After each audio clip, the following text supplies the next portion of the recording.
In the summer of 1997, the Brennan family set out for a 3-day hiking adventure in the Cascade Mountains of Washington state. David and Elena Brennan, along with their 12-year-old daughter Sophie and 8-year-old son Owen, checked into the ranger station at Glacier Peak Wilderness on a Friday morning.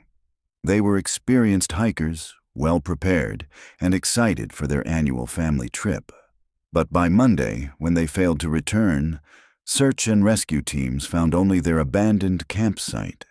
Sleeping bags laid out, food still in bear canisters, and all their gear untouched. It was as if the family of 4 had simply stood up mid-breakfast and walked into the forest, never to return. For 16 years, Elena's sister Caroline has searched for answers, haunted by the inexplicable disappearance. But when a wildfire in 2013 burns through a remote section of the wilderness, it exposes something that should have stayed buried. A discovery so disturbing, it suggests the Brennan family's fate was far worse than anyone imagined, and that perhaps some trails should never be followed. If you're drawn to mysteries that chill you to the bone, stay with us until the end. The truth about what happened on that mountain will leave you questioning everything you thought you knew about the wilderness and about human nature itself. The smoke from the Wolverine Creek fire had finally cleared after 3 weeks of burning through 12,000 acres of old-growth forest in the Cascade Mountain Range. Fire crews had worked around the clock to contain the blaze, and now, in early September 2013, rehabilitation teams were assessing the damage and planning restoration efforts. Tommy Reeves had been a wildland firefighter for 11 years, and he'd seen plenty of destruction in his time. Charred landscapes were part of the job, as was the occasional discovery of wildlife casualties. But what he found on a blackened ridge overlooking what used to be called Whispering Creek had nothing to do with the fire. The structure was barely visible at first, just the suggestion of geometric lines beneath the ash and debris. Tommy had almost walked past it entirely, focused on marking hazard trees, when something made him stop. A feeling, maybe. The forest had that quality after a fire, an eerie silence where even the wind seemed to hold its breath. He approached slowly, using his boot to clear away a layer of ash. What emerged made his stomach clench. Wooden planks, old and weathered, formed what looked like the beginnings of a trap door set into the earth. But that wasn't what made Tommy reach for his radio with shaking hands. It was the small pink shoe lying next to the partially exposed entrance. A child's hiking boot, its laces still tied, looking remarkably preserved despite what must have been years in the elements. Tommy had lived in the area his whole life. He knew the stories. Every local knew about the Brennan family, the mystery that had never been solved, the 4 people who'd vanished without a trace 16 years ago. He keyed his radio. "Base, this is Reeves. I need you to contact the county sheriff. I've found something on the North Ridge above Whispering Creek, something they're going to want to see." As he waited for a response, Tommy stared at the small shoe and the hidden entrance it guarded. The wind picked up, carrying the acrid smell of burnt timber, and somewhere in the distance, a raven called out. A harsh, lonely sound that seemed to carry a warning. Some secrets, Tommy thought, should stay buried. But this one was about to surface. Caroline Mercer stood in the kitchen of her Seattle home, staring at her phone as if the device itself had betrayed her. The voice on the other end belonged to Detective Sarah Holbrook of the Skagit County Sheriff's Office, and she was saying words that Caroline had both longed for and dreaded for 16 years. "Ms. Mercer, we found something in the Glacier Peak Wilderness that may be connected to your sister's case. I'd like you to come to the station when you're able." Caroline's hand tightened around the phone. "What did you find? I'd prefer to discuss the details in person." "Please," Caroline said, her voice barely steady. "I've been waiting 16 years. Just tell me. Did you find them? Did you find Elena and the children?" There was a pause on the line, and Caroline could hear papers rustling in the background. "We found evidence that suggests a structure was built in a remote area of the wilderness. very close to where your sister's family was last seen. The wildfire exposed it. There are items we believe belong to the Brennan family." Caroline closed her eyes, gripping the counter for support. "Are they alive?" "We don't know yet. The site is still being excavated. But Ms. Mercer, I need you to prepare yourself. What we've found so far indicates—" Detective Holbrook hesitated. "It indicates this wasn't a simple case of getting lost in the wilderness." 2 hours later, Caroline sat across from Detective Holbrook in a small conference room at the Skagit County Sheriff's Office.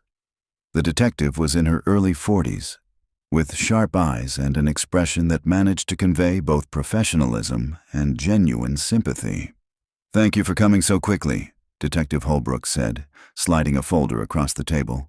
"I want to be transparent with you about what we know, but I also need to warn you that some of this may be difficult to process." Caroline opened the folder with trembling hands.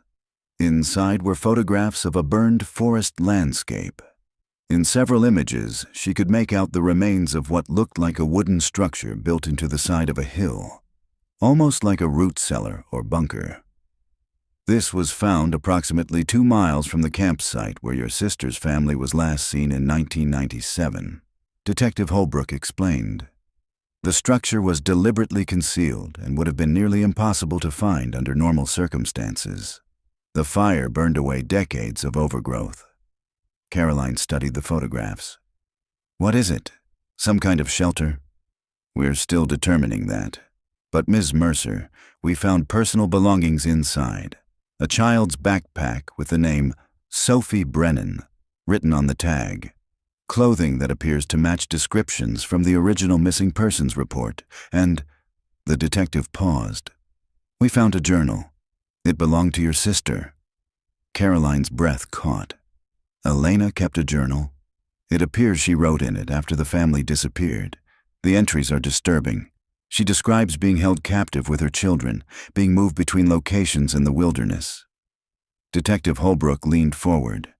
"Ms. Mercer, we have reason to believe your sister and her family didn't die in 1997. They were taken, held against their will by someone who knew these mountains intimately." The room seemed to tilt. Caroline had imagined countless scenarios over the years. Bear attacks, falls, exposure, even murder.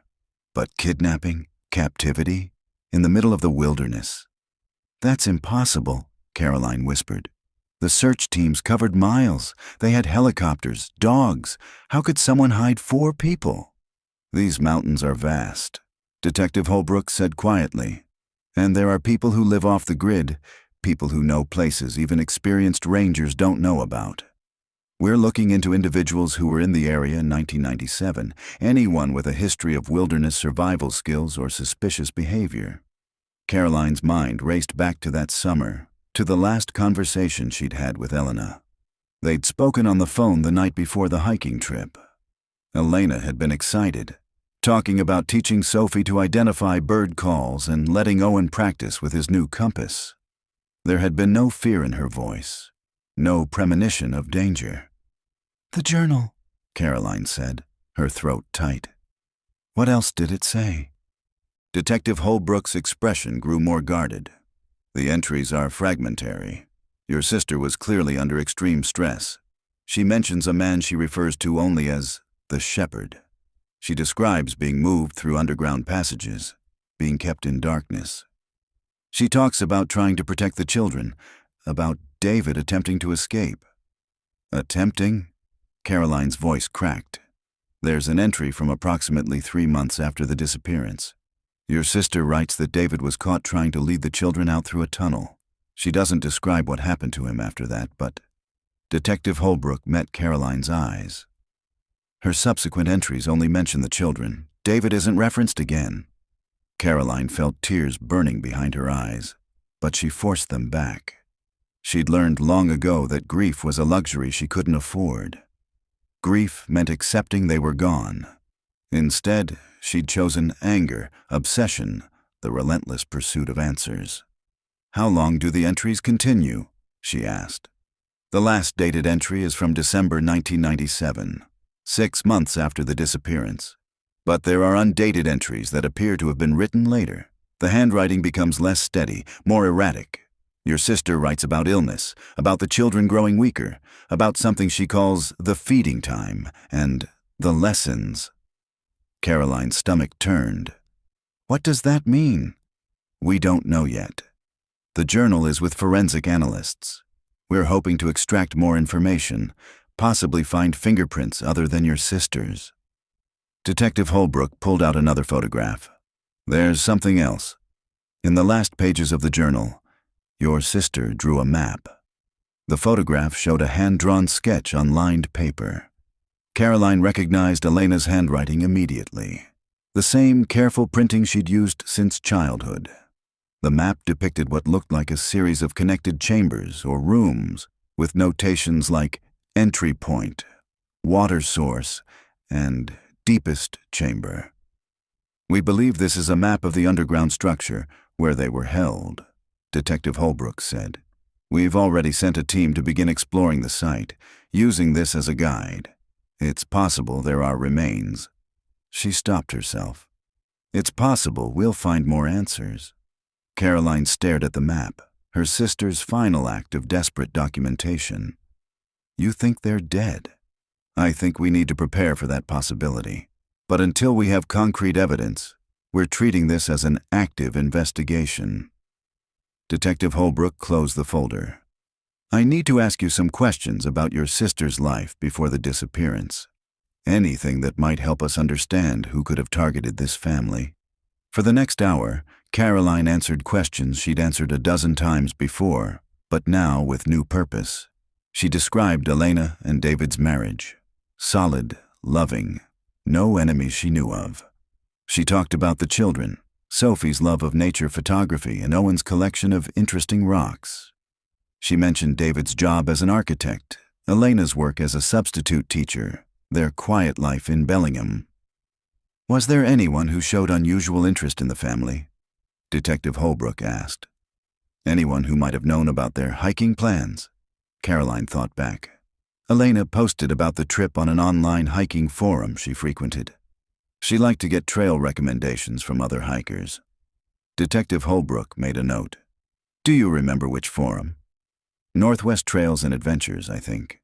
She'd been a member for years. We'll look into that. What about when they checked in at the ranger station? Did your sister mention meeting anyone unusual? She called me that Friday evening, after they'd set up camp. She said they'd passed a few other hikers on the trail but hadn't talked to anyone at length. She mentioned... Caroline paused, a memory surfacing.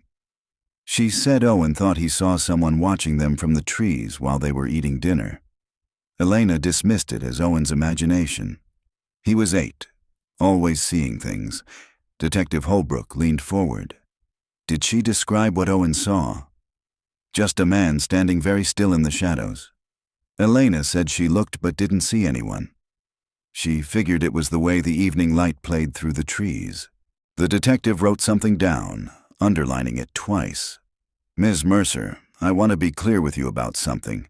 This investigation is going to attract media attention. The discovery of the journal, the structure. This is going to become a major story. You may want to prepare yourself for that. Caroline had dealt with media attention before, in the immediate aftermath of the disappearance and again on the 10th anniversary. She'd given interviews, made appeals, appeared on missing persons shows. But this felt different.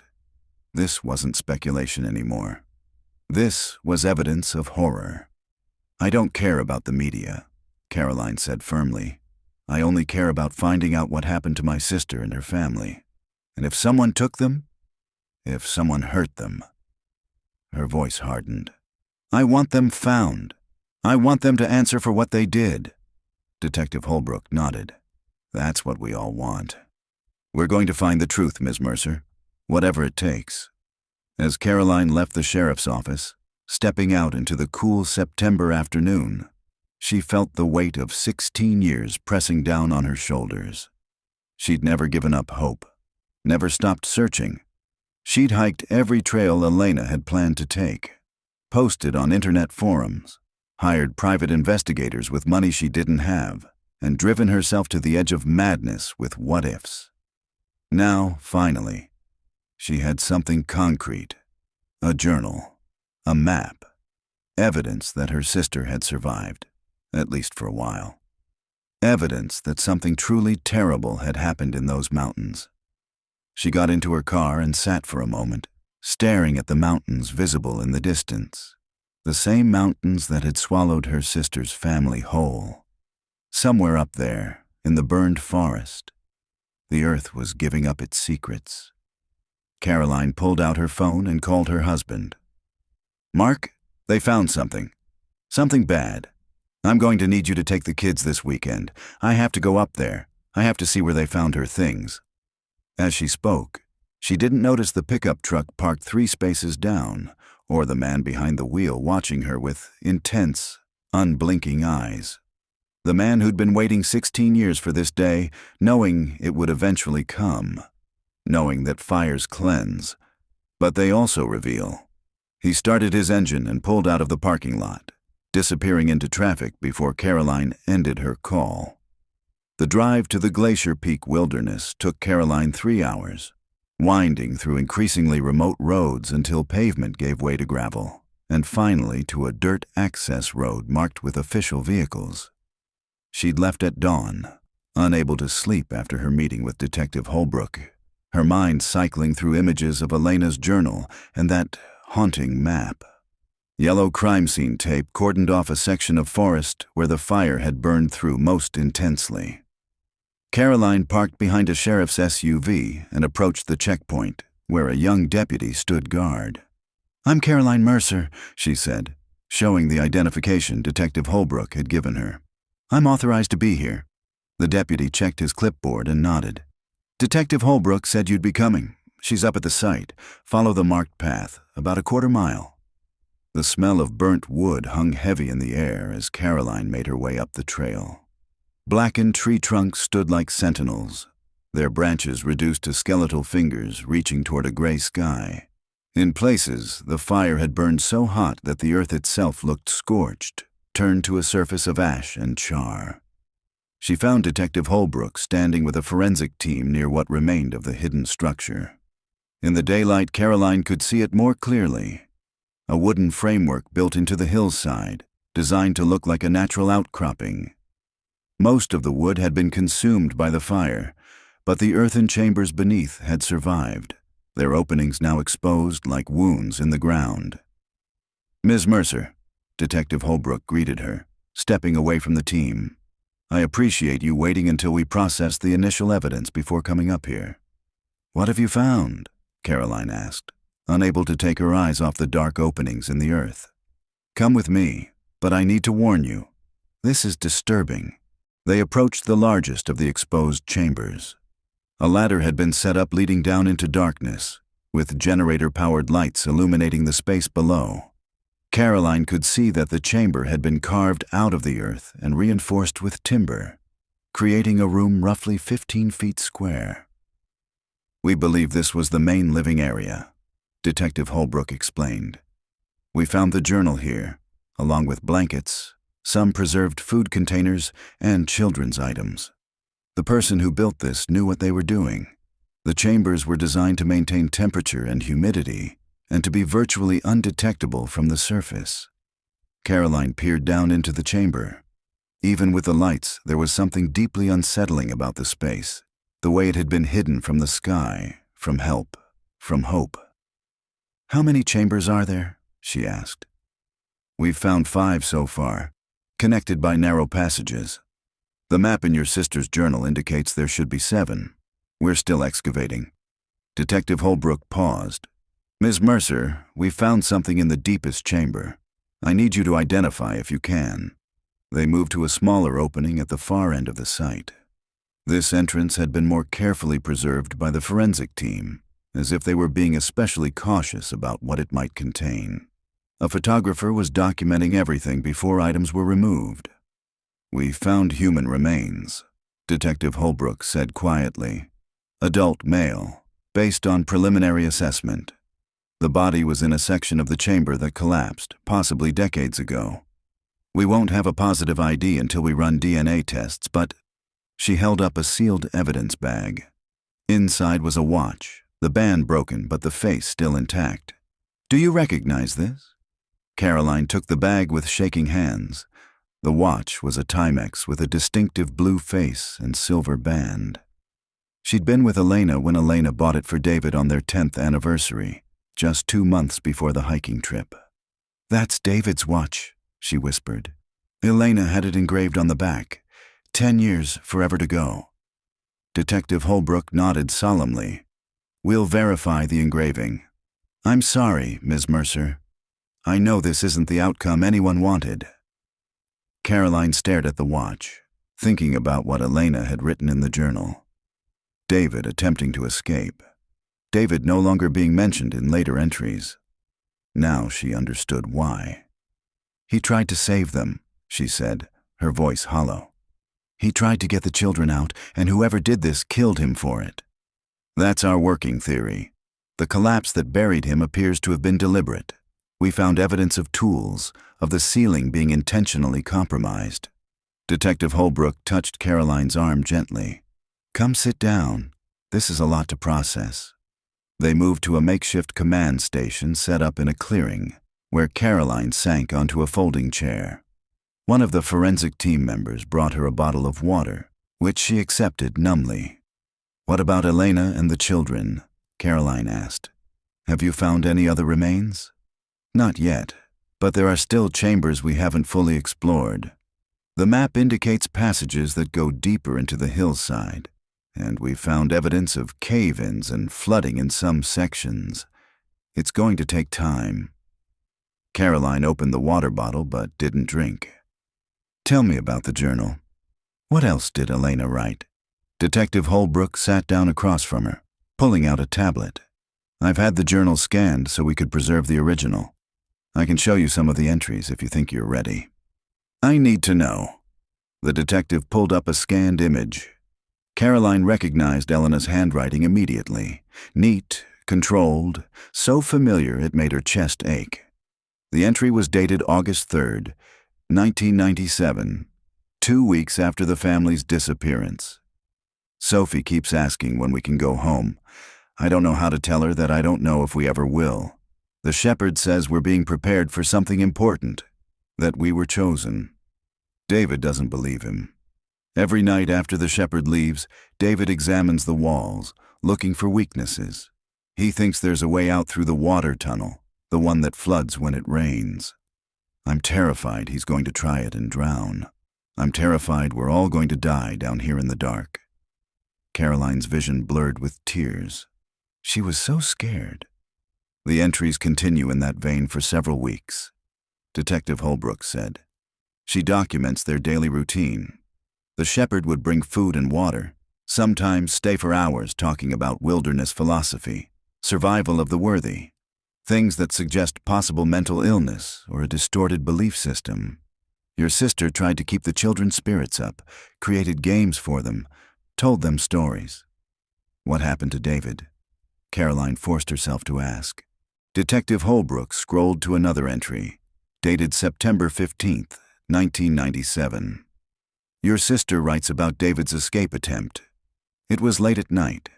He'd managed to remove some of the timber reinforcing one of the passages and thought he'd found a way to the surface. He got the children halfway through before... She paused. Before the shepherd discovered them. Caroline waited, her heart hammering. Elena doesn't describe what happened in detail. She just writes, David is gone, the children are back. The shepherd says this is what happens to those who reject his gift of shelter. We must learn to be grateful. After that, she never mentions David again. The horror of it settled over Caroline like a physical weight. Her brother-in-law, a good man who'd loved his family, who'd worked in a profession dedicated to building safe spaces for people to live, had died trying to save his children in a nightmare he couldn't architect his way out of. The shepherd, Caroline said, forcing her voice to stay steady. Do you have any leads on who he might be?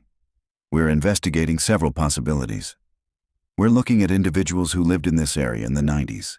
Anyone with known survivalist tendencies or who'd been reported for suspicious behavior in the wilderness. We're also reviewing the forum Elena posted on before the trip. checking if anyone showed unusual interest in her family's plans.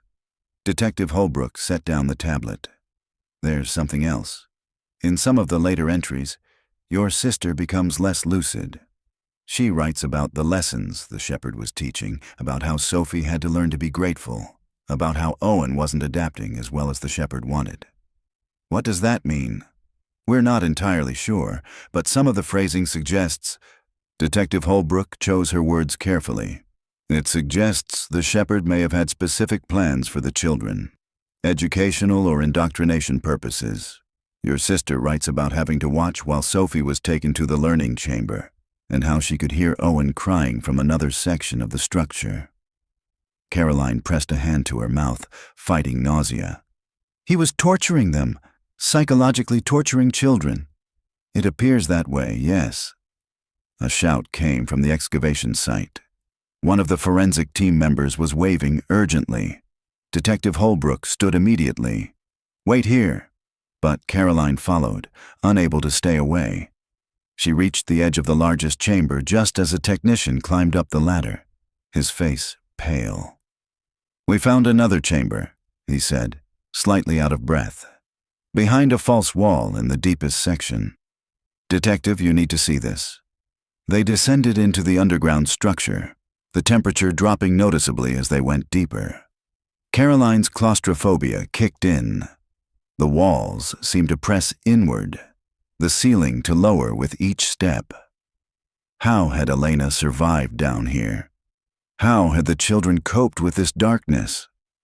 The technician led them through a narrow passage that required them to duck and move sideways. Caroline's breathing quickened, her heart racing. Then they emerged into a slightly larger space, lit by portable work lights. The chamber was different from the others. The walls had been carved with symbols, crude drawings of trees, animals, and humanoid figures that seemed to dance in the flickering light. In the center of the room stood a small table made of stone, and on it were arranged items that made Caroline's blood run cold. Children's drawings, dozens of them, preserved in plastic sleeves, photographs of Sophie and Owen, taken at different ages, and in the corner, a child's skeleton, curled into a fetal position, a small bracelet still clasped around tiny wrist bones. Detective Holbrook moved closer to examine the bracelet, then looked at Caroline with an expression of profound sorrow. "Ms. Mercer, did your niece Sophie wear a bracelet? Something she wouldn't have taken off?" Caroline's knees buckled. She knew that bracelet. She'd given it to Sophie for her 10th birthday, 2 years before the disappearance. It was silver with a charm shaped like a camera, because Sophie had loved photography. "That's Sophie," Caroline whispered, the words tearing from her throat. "Oh God, that's Sophie!" She turned and stumbled back through the passage, desperate for air, for light, for anything that wasn't this tomb where her niece had died. She made it to the surface and collapsed onto her knees in the ash, retching as sobs racked her body. Detective Holbrook emerged a moment later, kneeling beside her. "I'm so sorry. I'm so sorry you had to see that." "She was 12, Caroline choked out. "She was just a child. How could someone—" She couldn't finish. There were no words for what had been done to her family. They sat in the burned forest for a long time, Caroline crying in a way she hadn't allowed herself to cry in 16 years. All that time hoping, searching, believing that somehow, somewhere, they'd survived. And now this nightmare confirmation. Eventually her tears subsided into numb exhaustion. "Owen," she said hoarsely. "And Elena? Have you found them?" "Not yet," Detective Holbrook said quietly. But the journal had later entries, undated ones. "Your sister was alive for some time after Sophie, after we lost Sophie. And she mentions Owen being moved to a different location, somewhere the shepherd called the sanctuary." Caroline looked up sharply. "Different location? You mean there might be more structures like this?" "It's possible. The map in the journal shows these chambers, but there are notations on the edges, references to the old place and the sanctuary." We think the shepherd may have had multiple sites throughout the wilderness. The implications were staggering. Not just one underground prison, but a network of them. How many people might this person have taken over the years? How many families had stories like the Brennans? "We need to find him," Caroline said, standing on shaky legs. "We need to find the shepherd. He could still be out there." "We're working on it," Detective Holbrook assured her. "But Ms. Mercer, you need to prepare yourself for what we might find. Your sister's last entries suggest she was seriously ill. She writes about being unable to keep food down, about fever and confusion. And Owen," she hesitated. "She writes about Owen differently in the later entries, like he'd changed somehow, like he'd stopped resisting." The thought of her 8-year-old nephew being broken by captivity, of his bright curiosity being crushed into submission, was almost more than Caroline could bear. "I want to read the journal," she said. "All of it. Everything Elena wrote. I'll arrange that, but not today. You should go home, be with your family. This investigation is going to take weeks, maybe months. You need to take care of yourself." Caroline knew the detective was right, but the thought of leaving felt like abandonment. Her sister had died in these mountains, along with Sophie and David. Owen's fate was still unknown. How could she just drive away? As if reading her thoughts, Detective Holbrook said, "Your sister documented everything she could in that journal. She drew maps, described the shepherd, recorded details that are helping us build a profile. She fought to leave us answers. The best way to honor that is to let us do our job. We'll find the truth, and we'll find whoever did this." Caroline nodded slowly, taking one last look at the excavation site. Somewhere under that burned earth, her sister had lived and died. But she'd left a message, a trail of breadcrumbs for someone to follow. "Call me the moment you find anything else," Caroline said. "Anything at all." "I will, I promise." As Caroline walked back to her car, she passed the area where they'd found Sophie's remains being carefully documented and prepared for transport. A small pink hair tie lay among the evidence, and Caroline remembered buying it with Sophie at a drugstore, the girl insisting on that exact shade of pink. She got in her car and sat for a moment, staring at the mountains that had taken everything from her. Then she pulled out her phone and called her husband again. "Mark, they found Sophie," she said when he answered. "She's dead. They're still looking for Elena and Owen." She heard his sharp intake of breath. "Caroline, I'm so sorry. Are you okay? Do you need me to come get you?" "No, I'm driving back now. But Mark, I need you to help me with something.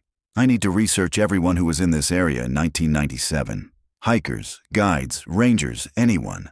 There are records somewhere, forum posts, ranger station logs, permits. Someone saw this man. Someone knows who he is." "Caroline, I have to do this," she said firmly. "Elena left a journal. She documented everything she could. Now it's my turn to finish what she started." As she ended the call and started her car, Caroline didn't see the figure standing in the trees at the edge of the burned zone, watching her through binoculars.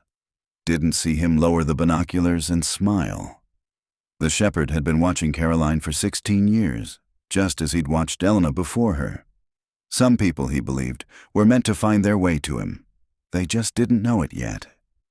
He turned and disappeared into the unburned forest, moving with the practiced silence of someone who'd spent decades learning every trail, every hidden path, every secret these mountains held. The fire had exposed one of his places, but he had others. And if Caroline Mercer wanted to find him so badly, well, the shepherd had always appreciated visitors who came willingly into the wilderness. Caroline spent the next 3 days in a haze of grief and obsessive research. She'd taken leave from her job as a legal assistant, told her children that Aunt Elena's case had developments she needed to focus on, and converted her home office into a makeshift investigation room. The walls were now covered with printouts, maps, timelines, and photographs, both old and new. Mark brought her coffee at odd hours, gently reminding her to eat, to sleep, to remember she had a life outside this tragedy. But Caroline couldn't stop. Every time she closed her eyes, she saw that small skeleton curled in the dark. The bracelet she'd given Sophie still clutched around bone-thin wrist. Detective Holbrook had sent over copies of Elena's journal entries as promised, along with a warning to contact a therapist if the content became too overwhelming. Caroline read every word. Some entries multiple times, searching for clues hidden in her sister's desperate documentation. The entries painted a picture of systematic psychological torture. The shepherd, Elena never learned his real name, would keep the family in darkness for days, then flood the chambers with bright lantern light. He'd withhold food until they thanked him properly for his protection from the dangerous world above. He lectured them about how civilization had corrupted humanity, how only those who could survive in the pure wilderness deserved to continue existing. But it was the entries about the children that haunted Caroline most. October 22nd, 1997. The shepherd took Sophie to the learning chamber again today. She was gone for 6 hours. When she came back, she wouldn't speak, wouldn't look at me, just curled up with her blanket and stared at the wall. Owen asked what the shepherd does in the learning chamber, but Sophie won't say. I think it's better he doesn't know. I think it's better I don't know. I can't bear to imagine. November 8th, 1997. Owen is getting thinner. The shepherd says he's too weak, too attached to soft living. He makes Owen do exercises until he collapses, then refuses to give him water until he can complete them. My son is 8 years old. 8. And this monster is trying to break him like an animal. David, if you can hear me wherever you are, I'm so sorry. I'm so sorry I couldn't protect them. December 15th, 1997. Sophie is gone. The shepherd came this morning and took her to what he calls the final chamber. She's been gone all day. Owen keeps asking when she'll be back. I don't know what to tell him. I don't know if she's coming back. That was the last dated entry. After that, the journal became fragmentary, undated. Elena's handwriting deteriorating from neat script to frantic scrawl. Owen doesn't cry anymore. The shepherd says he's finally learning. I see my son becoming something else, something silent and hollow. Better that than dead. Better that than what happened to Sophie in that final chamber. I can't write what I found. I can't. God forgive me for not protecting her. Sick again. Fever won't break. The shepherd brings medicine, but it doesn't help. Owen sits with me, but doesn't speak. He watches me the way the shepherd watches us, like I'm an animal, like I'm prey. The shepherd says Owen is ready to move to the sanctuary. Says he's learned the most important lesson, how to survive by any means necessary. I asked what that means. He smiled, said I'd understand soon enough. Said Owen has a gift for adaptation. I don't recognize my son anymore. The final entry was barely legible, the letters shaky and uneven. Owen gone to sanctuary, alone now, so cold. Can hear water rising. Shepherd hasn't come in days, weeks. Time strange. If someone finds this, tell Caroline I tried. Tell her I loved my babies. Tell her some of us don't die all at once. Some of us die in pieces until there's nothing left to die. Caroline had read that final entry a dozen times, tears blurring the words. Her sister had died alone in the dark, sick and abandoned, believing she'd failed her children. The cruelty of it was incomprehensible. Now, 3 days after seeing Sophie's remains, Caroline sat at her computer with a renewed sense of purpose. Detective Holbrook's team was investigating from an official capacity, but Caroline had something they didn't. Intimate knowledge of Elena's habits, her way of thinking, the small details she might have included in online posts that would mean nothing to strangers. She logged into the Northwest Trails and Adventures Forum, the hiking community Elena had been part of for years. The website looked dated, clearly not updated since the late 90s, but it was still active. Caroline had created an account using her own name and started combing through old posts. It took her several hours to find Elena's original thread from June 1997, titled Family Hiking Trip, Glacier Peak Area. Route Suggestions. Elena's post was cheerful and detailed, describing the family's experience level, the children's ages, and their plan for a 3-day trip in late July. She listed the specific trails they were considering and asked for recommendations on campsites suitable for families with children. Caroline scrolled through the responses. Most were helpful and straightforward. Suggestions for scenic spots, warnings about bear activity, recommendations for water filtration. But one username appeared multiple times, TrailWatcher77. His first response had been helpful enough, suggesting a campsite near Whispering Creek with good access to water and relatively flat ground for setting up tents. But his follow-up posts had a different quality. TrailWatcher77. You mentioned your daughter likes photography. The area around Whispering Creek has some interesting rock formations just off the main trail, about a quarter-mile north. Not many people know about them. Your family might enjoy exploring there. TrailWatcher77. I'm curious about your son's rock collection. Does he prefer sedimentary or igneous specimens? The Glacier Peak area has some unique geological features I could point you toward if you're interested in educational opportunities. TrailWatcher77. How long have you been teaching your children wilderness survival skills? It's refreshing to see a family taking outdoor education seriously. Too many parents these days raise their children to be dependent on technology and comfort. Caroline felt her skin prickle. The posts were polite, helpful even, but there was something in the way TrailWatcher77 focused on the children, asked specific questions about them, praised Elena's parenting style that set off alarm bells. She clicked on his profile. He'd been a member since 1995 and had posted extensively about wilderness survival, primitive camping, and what he called authentic living, rejecting modern conveniences in favor of traditional skills. Many of his posts had an almost evangelical quality, arguing that civilization was corrupting humanity and that only those willing to embrace hardship and isolation could achieve true enlightenment. Caroline grabbed her phone and called Detective Holbrook. I found something, she said as soon as the detective answered. On the hiking forum, there was a user who showed unusual interest in Elena's family before the trip. I'm listening. Caroline read through the relevant posts, explaining her concerns about the specific focus on the children and the ideology that matched what Elena had described in her journal. Can you send me screenshots of everything? Detective Holbrook asked. We'll have our tech team trace the account, see if we can identify who was behind it. There's more, Caroline said, still scrolling through TrailWatcher77's post history. He made posts in other threads too.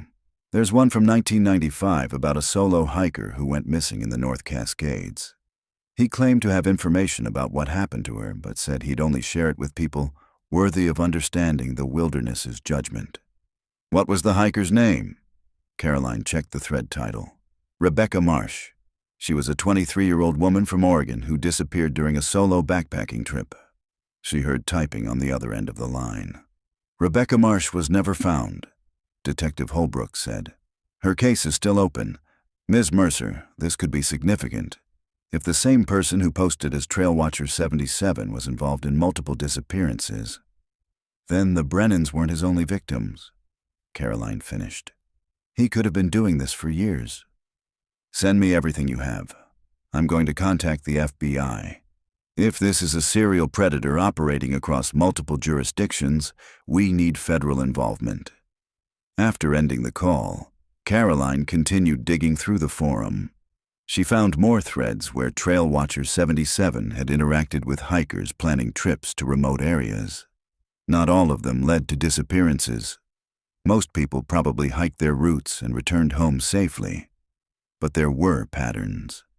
He seemed to focus on families with children, solo female hikers, and people who expressed interest in primitive camping or extended wilderness stays. He always offered local knowledge and off-trail suggestions. He praised people who wanted to disconnect from civilization and challenge themselves in harsh conditions. Caroline created a spreadsheet, documenting every thread, every user Trailwatcher 77 had interacted with, every recommendation he'd made. Then she started cross-referencing with missing persons cases in Washington state. The results made her stomach turn.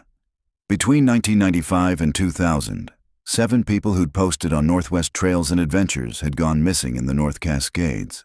Not all had interacted directly with Trailwatcher 77, but all had posted in threads he'd participated in.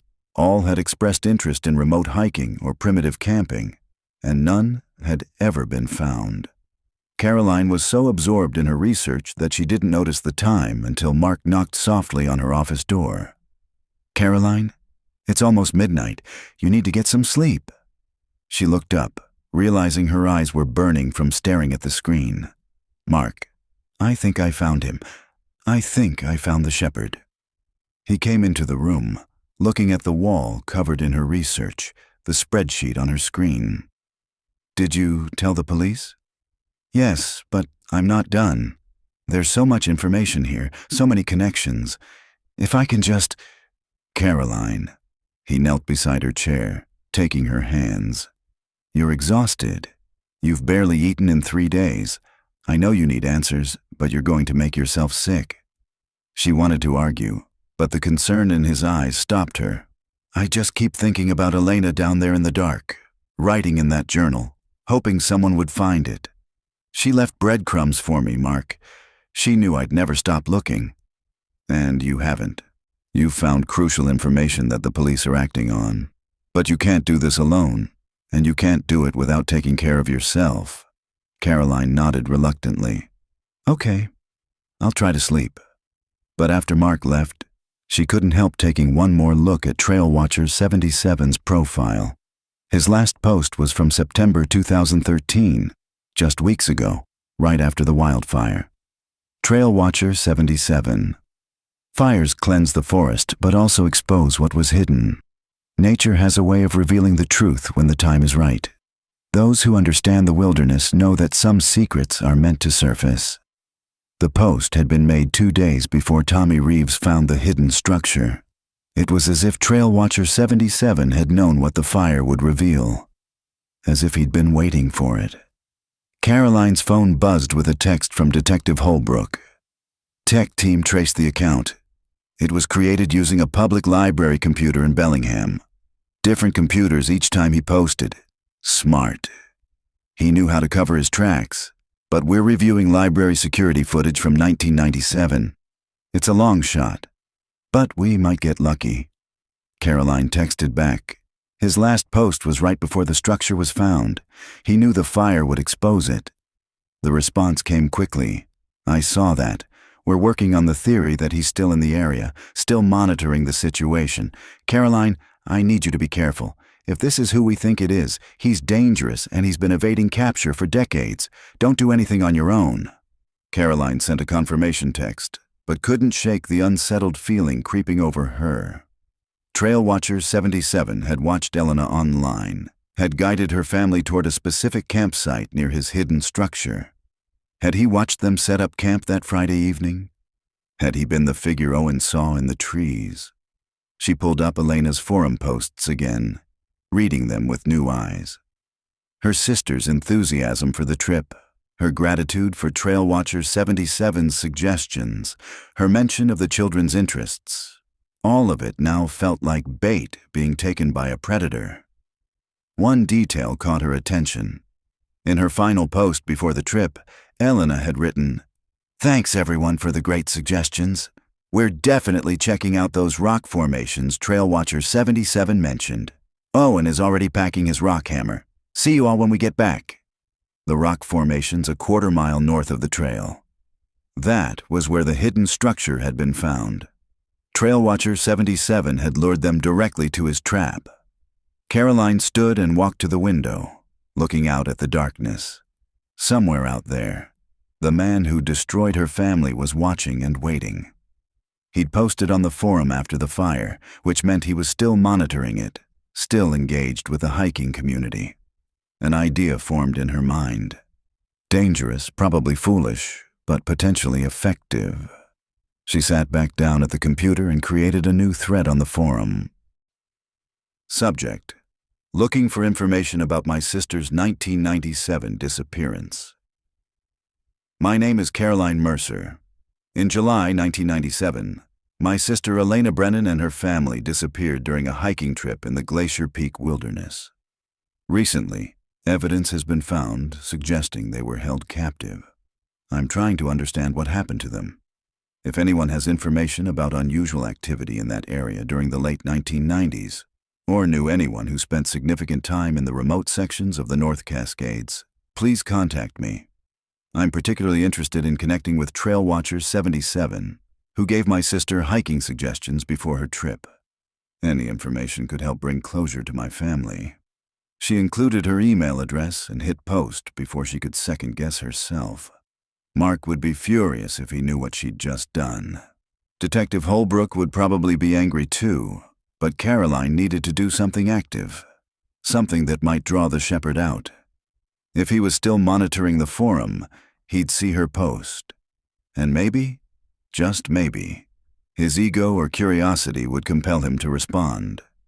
She refreshed her email every few minutes for the next hour, but no new messages appeared. Finally, exhausted, she shut down her computer and went to bed. But sleep was elusive. Every time she closed her eyes, she saw Owen's face from family photographs, superimposed with the haunting words from Elena's journal. Owen doesn't cry anymore. I don't recognize my son anymore. The shepherd says he's learned the most important lesson. What had happened to Owen in that underground prison? Where was the sanctuary the shepherd had mentioned?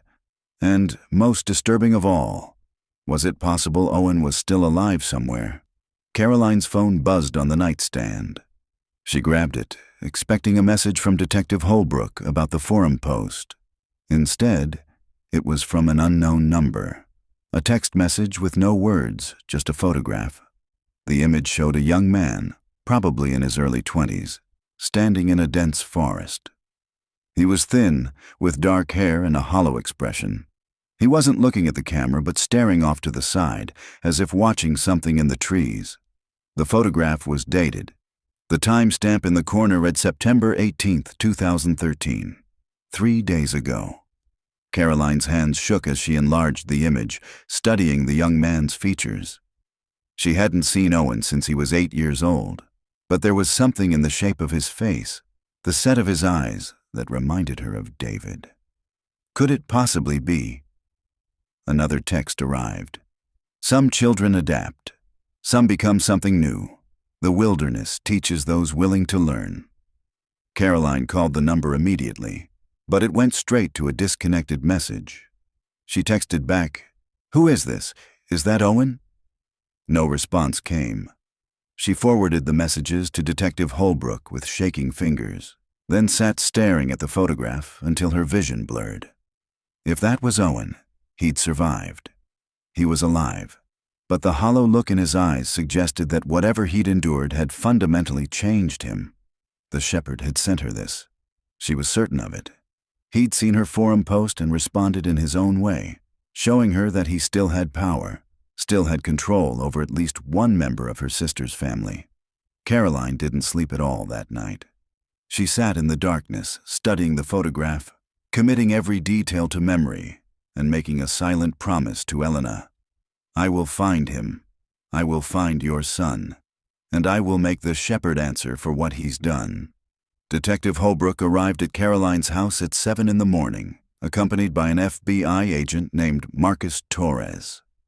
Caroline had been awake for hours, sitting at her kitchen table with the photograph still displayed on her phone, studying it obsessively for any clue about where it might have been taken. Ms. Mercer, Agent Torres said as they settled around the table, I need you to walk me through exactly what happened last night, every detail. Caroline explained about the forum post, about checking her email and then receiving the texts. Agent Torres examined the photograph on her phone, his expression grave. We'll need your phone to extract the full metadata from this image, he said. Sometimes, photographs contain GPS coordinates or other identifying information that can tell us where they were taken. Do you think that's really Owen? Caroline asked, unable to keep the desperate hope from her voice. The age would be about right, Detective Holbrook said carefully. Owen would be 24 now, and this young man appears to be in his early 20s. But we won't know for certain without DNA comparison or other definitive identification. Agent Torres leaned back in his chair. Miss Mercer, I need to be direct with you. Posting on that forum was extremely risky. If this is the same person who held your sister's family captive, you've now put yourself on his radar. He knows who you are, where to find you, and that you're actively investigating. I had to do something, Caroline said. I couldn't just sit here waiting while he's out there. I understand the impulse, but this individual has successfully evaded law enforcement for potentially decades. He's intelligent, patient, and extremely dangerous. The fact that he responded to your post within hours suggests he monitors that forum regularly. He may have been monitoring it for years, looking for new potential victims. The thought made Caroline's skin crawl. While she'd been researching, posting on the forum, he'd been watching her do it. What's our next move? She asked. We've set up monitoring on your forum account and email, Detective Holbrook explained. If he contacts you again, we'll trace it. In the meantime, we need to understand more about what happened in those chambers. The excavation has revealed additional details that might help us identify who we're looking for. Agent Torres pulled out a tablet, bringing up photographs from the excavation site. We found evidence that the structure was built over several years, possibly starting in the early 1990s. The construction shows sophisticated knowledge of engineering, wilderness survival, and psychology. The learning chamber your sister mentioned in her journal was designed for sensory deprivation and manipulation. We found restraints, audio equipment for playing recorded sounds, and evidence of temperature control. Caroline felt sick. What kind of sounds? Recordings of forest noises, animal calls, wind, rain, but also human voices. We're analyzing them now, but initial review suggests they were meant to disorient and confuse, creating an environment where captives couldn't distinguish between real and recorded sounds, day and night, inside and outside. Psychological torture, Caroline said quietly. Exactly. This wasn't just about physical captivity. Whoever built this place wanted to break down his victim's sense of reality, make them dependent on him for basic information about their own environment. Detective Holbrook pulled up another image. We also found something else. Tools that were used for carving those symbols we saw in the final chamber. They were high quality, well maintained. The kind of tools a professional craftsman or artist would use. So we're looking for someone with artistic or craftsman skills? Caroline asked. Possibly, or someone who values precision and detail. The symbols themselves appear to be a personal mythology, a combination of indigenous petroglyphs, Christian imagery, and what our consultant believes are original creations. Whoever made them was trying to communicate something about their belief system. Agent Torres swiped to a close-up of one of the carvings. It showed a human figure standing among trees, with other smaller figures kneeling before it. This motif appears repeatedly. A shepherd figure with followers. The dominant figure always has its arms outstretched, as if offering protection or demanding worship. Caroline studied the image, thinking about the entries in Elena's journal. The shepherd had seen himself as a protector, saving worthy people from the corruption of civilization. In his twisted worldview, he was doing them a favor by imprisoning them. Have you been able to identify any of his other potential victims? She asked. We're working on it, Agent Torres replied. The 7 missing persons cases you identified from the forum are being reinvestigated. We've also started looking at unsolved disappearances throughout the Pacific Northwest, dating back to the early 1990s. The pattern suggests he may have started with solo hikers, easier targets, less likely to be immediately missed, before escalating to families. Why families? The question had haunted Caroline since she'd first learned the truth. What would make someone target entire families? Control, Agent Torres said simply. When you take a family, you have leverage. Parents will do anything to protect their children. Children will comply to protect their parents. It creates a web of fear and dependency that's easier to manipulate than a single individual who only has themselves to worry about. The doorbell rang, making Caroline jump. Detective Holbrook stood immediately. "Were you expecting anyone?" "No." The detective moved to the front window and looked out, her hand instinctively going to her weapon. Then she relaxed slightly. "It's a delivery truck. You expecting a package?" Caroline shook her head. They all moved toward the front door together. Through the window, Caroline could see a courier truck pulling away from the curb. Detective Holbrook opened the door carefully. On the porch sat a small cardboard box, addressed to Caroline Mercer with no return address. The detective pulled on gloves before picking it up. "It's light," she said, gently shaking it. Something shifted inside with a soft rustling sound. "Should we call a bomb squad?"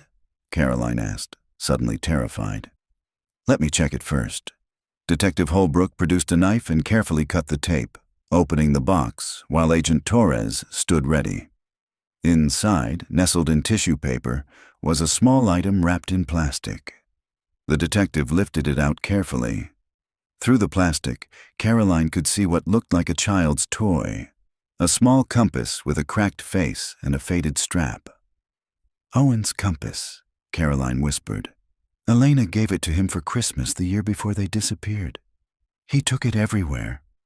Detective Holbrook laid the package on the porch and photographed it from multiple angles before carefully opening the plastic. The compass was definitely old, weathered from years of exposure. Attached to it with a rubber band was a small piece of paper.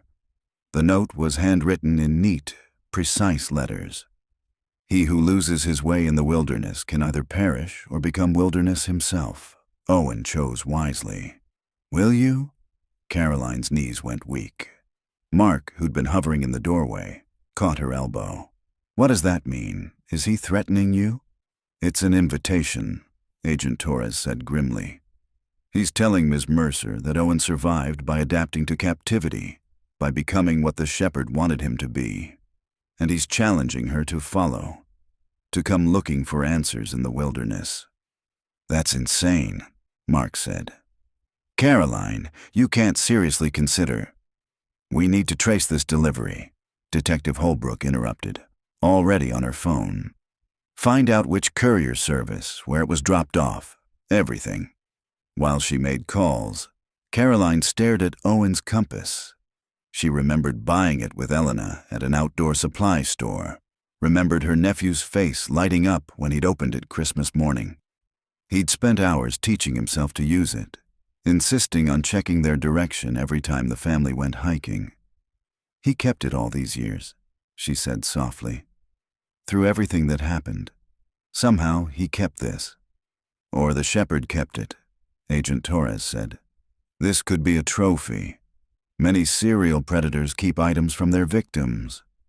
But Caroline shook her head. "No. Owen loved this compass. If he adapted the way the journal suggested, if he became what the shepherd wanted, maybe keeping this was his way of holding on to who he used to be. A small act of resistance. Or it could be exactly what the shepherd wants you to think," Mark said firmly. "Caroline, this man is manipulating you. That's what he does. He sees what people need, hope, answers, closure, and he uses it against them." Caroline knew Mark was right. Everything about the shepherd's methods showed sophisticated psychological manipulation. The timing of his contacts, the information he chose to reveal, the way he was dangling Owen's survival in front of her like bait. It was all calculated.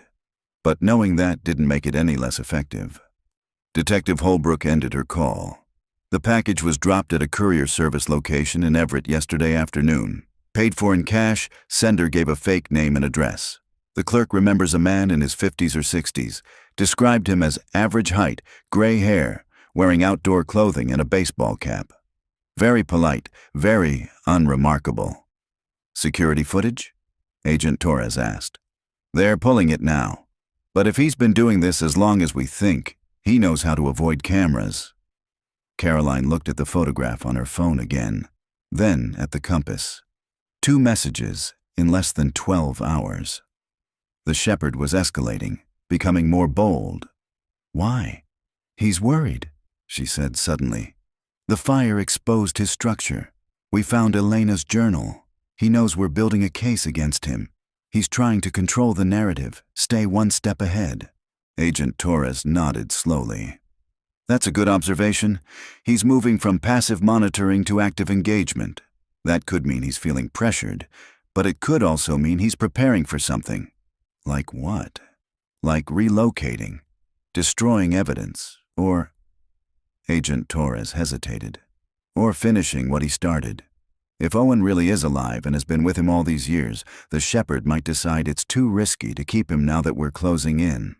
The thought sent ice through Caroline's veins. We have to find him, before he hurts Owen or disappears completely. We're doing everything we can, Detective Holbrook assured her. We have teams reviewing the forum archives, analyzing the journal entries for geographic clues, and re-examining every missing persons case that matches the pattern. The FBI is coordinating with park services and forest rangers across the entire Pacific Northwest. If he has other structures out there, we'll find them. But Caroline heard the unspoken qualifier. We'll find them eventually, which might not be soon enough. I want to go back to the excavation site, she said. There might be something in the chambers we missed, something that only someone who knew Elena would recognize. Detective Holbrook exchanged a glance with Agent Torres. The site is still being processed. I know, but Elena left that journal knowing I'd find it. Maybe she left other messages, other clues meant specifically for me. It's possible, Agent Torres admitted. Family members sometimes notice details investigators overlook because they understand personal significance that wouldn't be obvious to strangers. Then let me try. Please. After a long moment, Detective Holbrook nodded. All right, but you go with an escort. You touch nothing without authorization, and if we tell you to leave, you leave immediately. Understood? Understood. They made plans to visit the site the following morning. After the detective and agent left, taking Owen's compass as evidence, Caroline sat with Mark in the kitchen. Are you sure about this? He asked quietly. Going back up there, potentially putting yourself in this man's sights. I'm already in his sights. He knows who I am, where I live. The question is what I do with that. You could let the professionals handle it. Let them do their job while you stay safe. Caroline took his hand. If it was our children, could you do that? Could you sit home and wait while someone else looked for them? Mark closed his eyes. No, I couldn't. But Caroline, our children need their mother. They've already lost their aunt and cousins. I can't... His voice broke. I can't lose you too. You won't. I promise I'll be careful. But I have to see this through. For Elena, for Sophie and David, and for Owen, if there's any chance he's still out there. That night, Caroline lay awake again, listening to the house settle around her.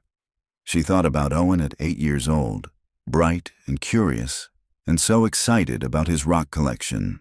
She thought about what he might have become after 16 years with the shepherd, shaped and molded by captivity into something unrecognizable. Her phone buzzed. Another text from the same unknown number. This time it was a video file, just 10 seconds long. Caroline's hands shook as she pressed play.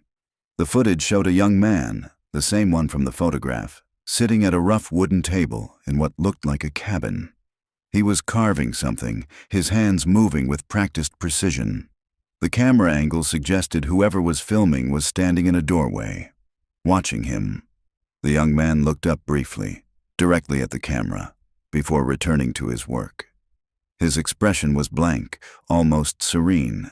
There was no fear in his eyes, no plea for help. Just empty acceptance. The video ended. Caroline called Detective Holbrook immediately, forwarding the file. Then she lay in the darkness, thinking about that empty look in the young man's eyes. Whether it was Owen or not, whoever he was had been broken completely. The shepherd had won with him, but Caroline was determined not to let him win permanently. Tomorrow she'd go back to those underground chambers. She'd search for whatever Elena had left behind. And somehow, she'd find a way to bring the shepherd into the light, even if it meant walking into the darkness to do it.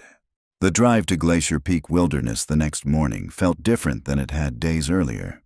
Caroline was accompanied by Detective Holbrook and a forensic specialist named Dr. Janet Reese, a woman in her 60s who specialized in archaeological crime scene analysis. They traveled in silence, each lost in their own thoughts about what they might find. The excavation site had grown since Caroline's last visit. What had been a small team was now a full operation, with multiple tents set up for evidence processing, additional generators powering work lights into the underground chambers, and specialists from various agencies working in coordinated shifts. "We've mapped 6 of the 7 chambers your sister indicated in her journal," Dr. Reese explained as they approached the main entrance. "The 7th has been more challenging. It appears to be accessed through a flooded passage that's completely submerged. We're bringing in cave diving specialists tomorrow." Caroline felt a chill. Elena's final entries had mentioned hearing water rising. Had she drowned in that 7th chamber, alone in the dark? They descended into the structure using a more permanent ladder system that had been installed. The temperature dropped immediately, and Caroline's breath misted in the light from the work lamps. The earthen walls felt close, oppressive, and she had to consciously control her breathing to fight the claustrophobia. "We've documented and removed most of the physical evidence," Dr. Reese said, leading them through the narrow passage into what had been the main living chamber. "But I'd like you to look at everything we've photographed in situ. Sometimes family members notice significance in positioning or arrangement that we might miss." She pulled out a tablet showing hundreds of photographs. Caroline scrolled through images of the chamber as it had been found. The blankets still laid out, a makeshift shelf holding preserved food containers, a corner that appeared to have been designated for waste.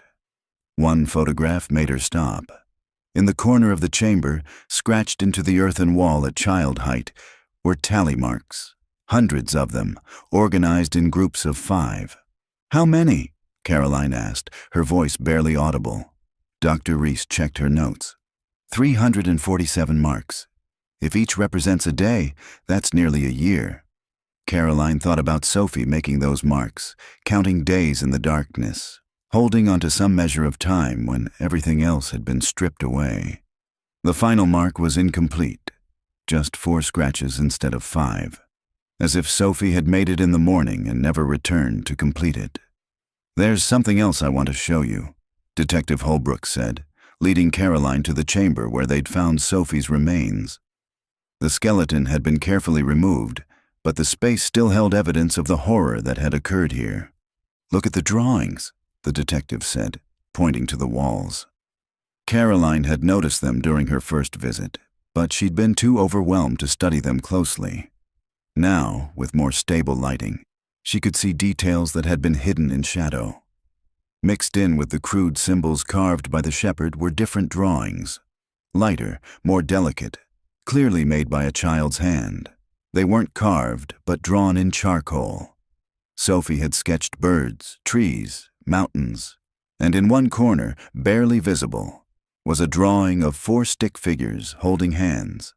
Below it, in careful lettering, "The Brennan Family." Caroline's eyes filled with tears. She was trying to remember the outside world, the things she loved. She was also leaving messages, Dr. Reese said gently. "Look here." She pointed to a series of bird drawings arranged in a specific pattern on the opposite wall. "Do you notice anything about the order?"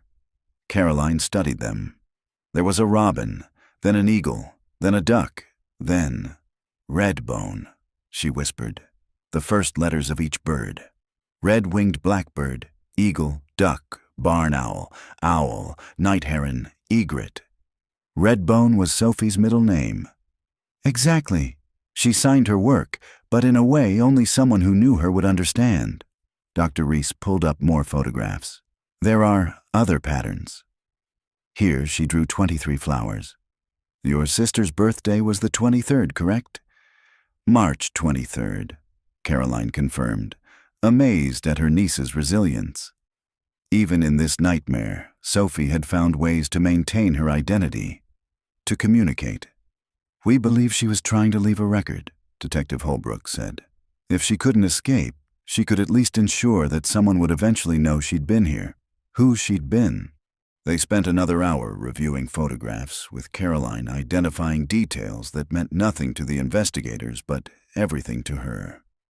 A series of scratches that marked Sophie's height at different times, showing how she'd grown during her captivity. A small alcove where Owen's treasured rocks had been carefully arranged, each one a specimen he'd collected before the abduction. But it was in the photographs of the deepest chamber that Caroline found something that stopped her cold. "Wait," she said, zooming in on an image of the carved symbols. "That's not random." Dr. Reese moved closer. "What do you see?" "These symbols, they're not just decoration. Elena taught mathematics. She used to create codes and puzzles for her students. Look at the pattern." Caroline traced the symbols with her finger on the screen. The shepherd carved his symbols in a circular pattern, but there are small marks within some of them. Tiny scratches that could be natural damage, except they're too regular. She grabbed a piece of paper and started copying down the marks, translating them based on a code she and Elena had invented as children. A simple substitution cipher they'd used to pass notes. The letters emerged slowly. "Sanctuary North 3 miles, Old Mine." "She found out where he took Owen," Caroline breathed. "The sanctuary he mentioned in the journal. It's 3 miles north, at an old mine." Detective Holbrook immediately radioed her team. "We need topographical maps of the area. Identify any old mining operations within a 5-mile radius." Within 20 minutes, they had an answer. There were 3 abandoned mine sites in the area, all dating back to the early 1900s, when copper mining had briefly flourished in the region. The closest was 2.8 miles north-northwest of the current location, close enough to match Elena's message. "We need to search that site," Agent Torres said over the radio. He'd been coordinating operations from the command tent above ground. "But carefully. If the shepherd is still using it, we don't want to tip him off." Caroline looked at Detective Holbrook. "I need to come with you." "Absolutely not. If this is an active site." "Elena left me that message specifically. She knew I'd find it because she knew how I think, knew the code we shared. Maybe there are other messages there, other things only I would recognize." The detective hesitated, clearly torn between protocol and practicality. "If you come, you stay back. You don't approach the site until we've cleared it. Agreed?" "Agreed." They assembled a team, 6 officers, Agent Torres, Detective Holbrook, and Caroline. The hike to the mine took nearly 2 hours, following old logging roads that had long since been reclaimed by forest. The landscape here showed less fire damage, with thick canopy blocking out most of the midday sun. The mine entrance was concealed behind a rock fall that looked natural but, upon closer inspection, showed signs of deliberate arrangement. Someone had carefully positioned boulders to hide the opening while still allowing access through a narrow gap. Agent Torres organized the team into tactical positions while 2 officers equipped with cameras and weapons prepared to enter. Caroline waited with Detective Holbrook behind a fallen log, her heart pounding so hard she could hear it in her ears. The officers disappeared into the darkness. Long minutes passed. Then one of them emerged, his face pale in the dim forest light. "You need to see this," he said. They approached carefully, squeezing through the gap in the rocks. The mine entrance opened into a larger tunnel, reinforced with old timber supports. Modern LED lanterns had been strung along the walls, leading deeper into the earth. The tunnel branched into multiple passages, but the main route was marked with painted symbols on the walls, the same symbols the shepherd had carved in the other structure. They followed these deeper, the air growing colder and more stale. Finally, they emerged into a large chamber that made the underground structure at Whispering Creek look primitive by comparison. This was the shepherd's true sanctuary. The space had been outfitted almost like a real home. There were solar panels visible through a cleverly disguised vent to the surface, providing power to lights, a small refrigerator, even a computer setup. Shelves lined the walls, filled with books, supplies, and dozens of journals. But what dominated the room was the wall of photographs. Hundreds of images, carefully arranged and labeled. Solo hikers, families, couples, all in wilderness settings, most appearing to be candid shots taken from a distance. Below each photograph was a notation, dates, locations, and, in some cases, a red X. Caroline moved closer, scanning the faces. There was Rebecca Marsh, the solo hiker from 1995, a family of 3 from 1998, 2 young women from 2001, all marked with red X's. And there, in the center, were photographs of the Brennan family. Multiple shots from their camping trip. David setting up the tent, Elena helping Sophie with her camera, Owen examining rocks. The photos had been taken from the tree line, the subjects unaware they were being watched. "He stalked them," Caroline whispered. "For how long?" Agent Torres was examining a desk in the corner. "There are files here, detailed files on each victim." He opened a folder labeled Brennan Family. July 1997. Inside were pages of handwritten notes documenting David and Elena's work schedules, the children's school activities, their home address, even Elena's posts on the hiking forum.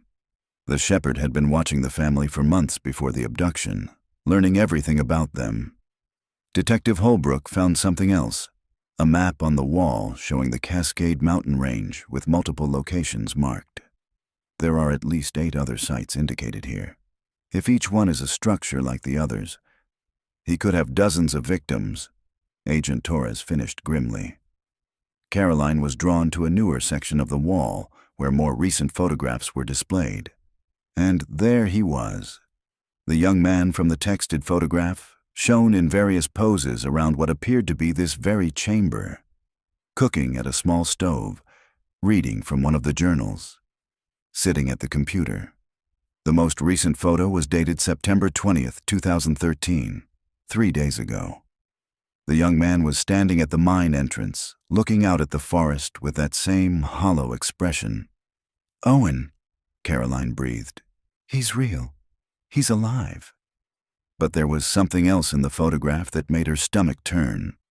Visible in the background, partially hidden in shadow, was another figure. Older, watching Owen with an expression of satisfaction. The shepherd, finally caught on camera in his own lair. "We need forensics here immediately," Agent Torres said, already on his radio. "This is a treasure trove of evidence. If we can identify him from these photos, track the computer activity." A sound from deeper in the mine made everyone freeze. Footsteps. Someone was approaching from one of the side passages. The officers immediately took defensive positions, weapons drawn. "Federal agents, come out with your hands visible." The footsteps stopped. For a long moment, there was only silence. Then a voice, young and uncertain, called out, "Are you here to take me away?" Caroline's breath caught. That voice, it sounded like David, like her brother-in-law. "We're with the FBI," Agent Torres called back. "Come out slowly with your hands up. We're not going to hurt you." A figure emerged from the shadows. The young man from the photographs, thin and pale, with dark hair hanging in his eyes. He was wearing worn outdoor clothing and held his hands above his head, but there was no fear in his expression. Just empty curiosity. "Are you Owen Brennan?" Detective Holbrook asked carefully. The young man tilted his head, considering the question. "I was once, a long time ago." Caroline stepped forward despite the detective's restraining hand. "Owen, I'm your Aunt Caroline, your mom's sister. Do you remember me?" Those hollow eyes focused on her, and for just a moment, something flickered in their depths. Recognition, hope, but it was gone so quickly Caroline might have imagined it. "Aunt Caroline," he said slowly, as if testing out the words. "You used to bring me books about rocks, geology books. Tears streamed down Caroline's face. Yes, I did. You loved those books. I still have some of them. The shepherd let me keep them. Owen lowered his hand slightly. Is he dead? Is that why you're here? Who's dead? Agent Torres asked sharply. The shepherd? He said if I ever saw strangers in the sanctuary, it would mean he was dead and I should go with them, that the old world would claim me again. Owen spoke calmly, reciting information he'd clearly been told many times. I'm supposed to forget everything he taught me and become weak again. Where is he? Detective Holbrook demanded. Where is the shepherd? Owen pointed toward one of the side passages. The deep chambers. He goes there when he needs to think, but he doesn't like to be disturbed. 3 officers moved immediately toward the passage Owen had indicated, while 2 others stayed with the young man. Caroline watched her nephew, because despite 16 years and unimaginable trauma, this was Owen. Stand completely still, showing no emotion at being surrounded by armed law enforcement. Owen, she said gently, you're safe now. We're going to take you somewhere safe, get you medical attention. I don't need medical attention. The shepherd taught me how to stay healthy, how to survive. He spoke with eerie detachment, like someone reciting a lesson. He said the weak die and the strong adapt. I adapted. Before Caroline could respond, shouts came from the passage. The officers had found something. Agent Torres rushed toward the sound, followed by Detective Holbrook. Caroline stayed with Owen, studying her nephew's face for any sign of the boy she'd known. Do you remember your family? Your mom and dad? Sophie? Sophie died because she wouldn't adapt, Owen said matter-of-factly. Dad died because he fought against necessary discipline. Mom died because she got sick and refused the shepherd's medicine. The casual way he discussed his family's deaths sent chills through Caroline. Owen, they didn't die because they were weak. They died because someone hurt them, someone evil. The shepherd isn't evil. He's enlightened. He understands what the wilderness teaches. Owen's voice remained flat, emotionless. You don't understand yet, but you will. Agent Torres returned, his face grim. We found him. The shepherd. He's dead. Looks like he's been dead for at least 48 hours. Appears to be self-inflicted gunshot wound. Caroline felt the world tilt. What? There's a note. It's addressed to you, Ms. Mercer. The agent handed her a plastic evidence bag containing a single sheet of paper. The handwriting was the same neat script from the note attached to Owen's compass. Caroline Mercer, you wanted answers. Now you have them. The wilderness will claim us all eventually, one way or another. Some go fighting. Some go peacefully. I chose my own moment, my own way. Owen is my legacy, my proof that humans can evolve beyond their civilized weakness. He survived when his family couldn't. He became what they refused to become. Study him, learn from him, or let him go and watch him die in your soft world. Either way, I've won. The shepherd. Caroline looked at Owen, who was watching her with those empty eyes. The shepherd had killed himself, but not before leaving one final victim. A young man so broken and reshaped that he no longer knew who he'd been meant to be. We need to get him out of here, Detective Holbrook said quietly. Get him to a hospital, start the psychological evaluation process. But as officers moved to escort Owen toward the exit, he spoke again. There are others, you know, in the deep chambers. He kept them separate so they couldn't contaminate each other's adaptation. Everyone froze. What others? Agent Torres demanded. Owen smiled for the first time, a strange, unsettling expression. The ones who are still learning, the ones who haven't adapted yet. Would you like to meet them? The mine's deep chambers extended far beyond what the initial survey had suggested.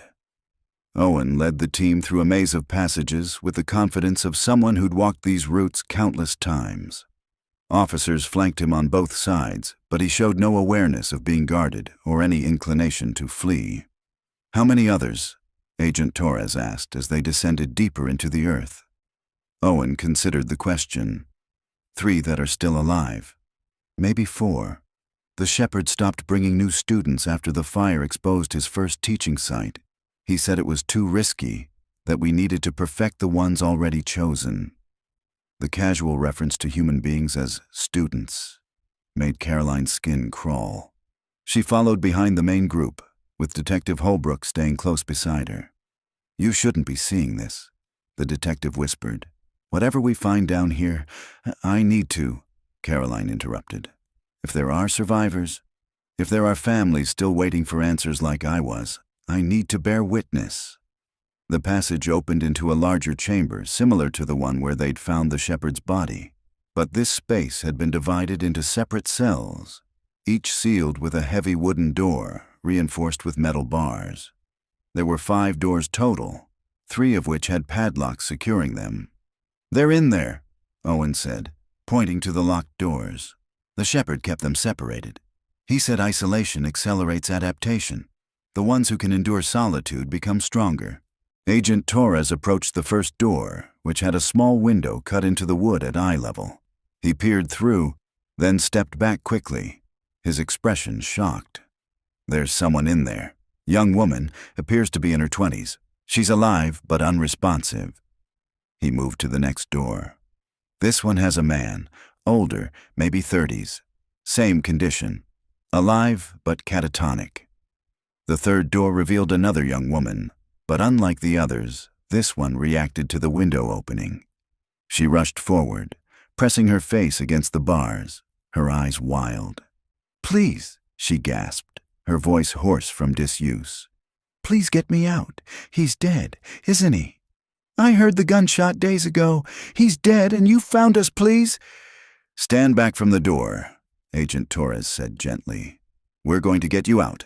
Just step back so we can work the lock." The woman retreated, and officers began working on the padlock. While they did, Caroline approached Owen. "How long have they been here, these people?" "Time moves differently down here," Owen replied, that eerie detachment still present. The shepherd said measuring time was a civilized weakness, but the woman who speaks, she's been here the shortest. 2 winters, maybe 3. 2 or 3 years? Caroline felt sick. "And the others?" "Longer. The man has been learning for 5 winters, the silent woman for 7. Owen watched the officers work with mild interest, as if this was all academic. "They haven't adapted as well as I did. The shepherd said some people are too broken by their old lives to accept new truth." The first lock gave way, and officers cautiously entered the cell. The young woman who'd spoken collapsed into their arms, sobbing and incoherent. Medics who'd been called to the scene rushed forward with blankets and water. As they brought her out into the larger chamber, Caroline got a better look. The woman was emaciated, her clothes hanging off her frame, her hair matted and filthy. But she was alive and conscious, and despite her obvious trauma, there was still light in her eyes. Still fight. "What's your name?" one of the medics asked gently. Sarah Chen. I'm from Portland. I went hiking in 2010, and there was a man. He seemed lost. I tried to help." Her words tumbled over each other, 3 years of silence breaking free. "He took me, drugged me. When I woke up, I was here, and he said I needed to learn to be worthy of survival, needed to prove I could endure." "You're safe now," the medic assured her. "You're going to be okay." They worked on the second lock while Caroline watched Sarah being tended to. 3 years in isolation, enduring whatever psychological torture the shepherd had devised. And yet she'd survived with her sense of self intact, refusing to adapt the way Owen had. The second door opened to reveal a man in his 30s, sitting cross-legged in the corner of his cell, staring at nothing. Unlike Sarah, he showed no reaction to the officers entering. They had to physically lift him to his feet and guide him out. "What's your name?" Detective Holbrook asked him gently. No response. The man's eyes tracked movement, but showed no comprehension, no recognition that anything had changed. "He's been like that for 2 years," Owen offered helpfully. The shepherd said his mind retreated into itself. A defensive mechanism, but ultimately a failure of adaptation. The strong mind learns to find peace in isolation, not escape from it. Caroline wanted to shake her nephew, to scream that these weren't lessons but atrocities. But she could see that Owen genuinely believed what he was saying. The shepherd had so thoroughly reconstructed his worldview that Owen saw nothing wrong with any of this. The third cell held another young woman, curled in a fetal position on a thin mattress. She didn't move when the door opened, didn't respond to voices or gentle touches. Like the man, she seemed to have retreated entirely into herself. "Her name is Melissa," Owen said. "She stopped speaking 4 years ago. The shepherd tried many teaching methods with her, but she was too weak. He kept her anyway, said she served as an example of what happens when you resist the wilderness's truth." While medics worked to assess the catatonic victims, Agent Torres examined the remaining 2 doors, which stood unlocked and empty. What happened to whoever was in these cells? Owen's expression didn't change. "They died." The shepherd said death is also a form of adaptation, returning your elements to the earth, becoming part of the wilderness cycle. "How did they die?" Caroline forced herself to ask. "Different ways. One stopped eating. The shepherd let her make that choice, said it taught the rest of us about weakness. The other got sick like my mother did. Infection from a cut that wouldn't heal." Owen spoke with the same detachment he'd shown discussing his own family's deaths. "The shepherd performed the burial rituals himself, returned their bodies to the forest." "Where?" Agent Torres demanded. "Where are the bodies?" "I can show you. There's a place in the forest where the shepherd kept the teaching graves. He said we should visit them sometimes, to remember what happens to those who don't adapt." The casual horror of it, the shepherd creating a cemetery for his victims, using their deaths as object lessons, was almost incomprehensible. Caroline found herself leaning against the stone wall, trying to process everything. Detective Holbrook approached her. "Ms. Mercer, you should go back to the surface. Let us handle the rest of this." "I can't leave Owen," Caroline said. "He's my nephew, my responsibility. He's also potentially a material witness to multiple homicides, and possibly an accomplice. We don't know yet what role he played in all this." Caroline looked at Owen, who was calmly watching the medics work. He was 8 years old when this started. Whatever he became, it wasn't his choice. Maybe not, but that's for mental health professionals to determine. Right now, we need to focus on securing this scene and getting the survivors medical attention. Over the next hour, the mine became a hive of coordinated activity. Sarah Chen was stabilized and transported to the nearest hospital. The 2 catatonic victims were carefully evacuated with medical support. Owen cooperated with everything, answering questions in his eerily calm manner, showing agents where the shepherd kept supplies, documentation, and other evidence. Caroline stayed in the background, observing her nephew with a breaking heart. Sometimes he would make a gesture or tilt his head in a way that reminded her painfully of David, but mostly he seemed like a stranger, someone wearing Owen Brennan's face, while being fundamentally different underneath. Agent Torres approached her as the sun was beginning to set. "We're going to need to take Owen into protective custody. He needs comprehensive psychiatric evaluation, and we need to determine the full extent of his involvement with the shepherd's activities. You can't think he's responsible for any of this. He was a child when he was taken. I don't think he's criminally culpable, but we need to understand what happened to him. And Ms. Mercer, you should prepare yourself for the possibility that Owen may never fully recover from this. The psychological damage from 16 years of this kind of manipulation, it might be permanent." Caroline watched Owen demonstrate to an officer how the shepherd had rigged a pulley system for moving supplies through the mine. He was helpful, articulate, completely devoid of normal emotional responses. "Can I talk to him?" she asked.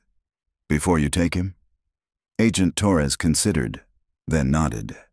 5 minutes, and one of my people stays within earshot."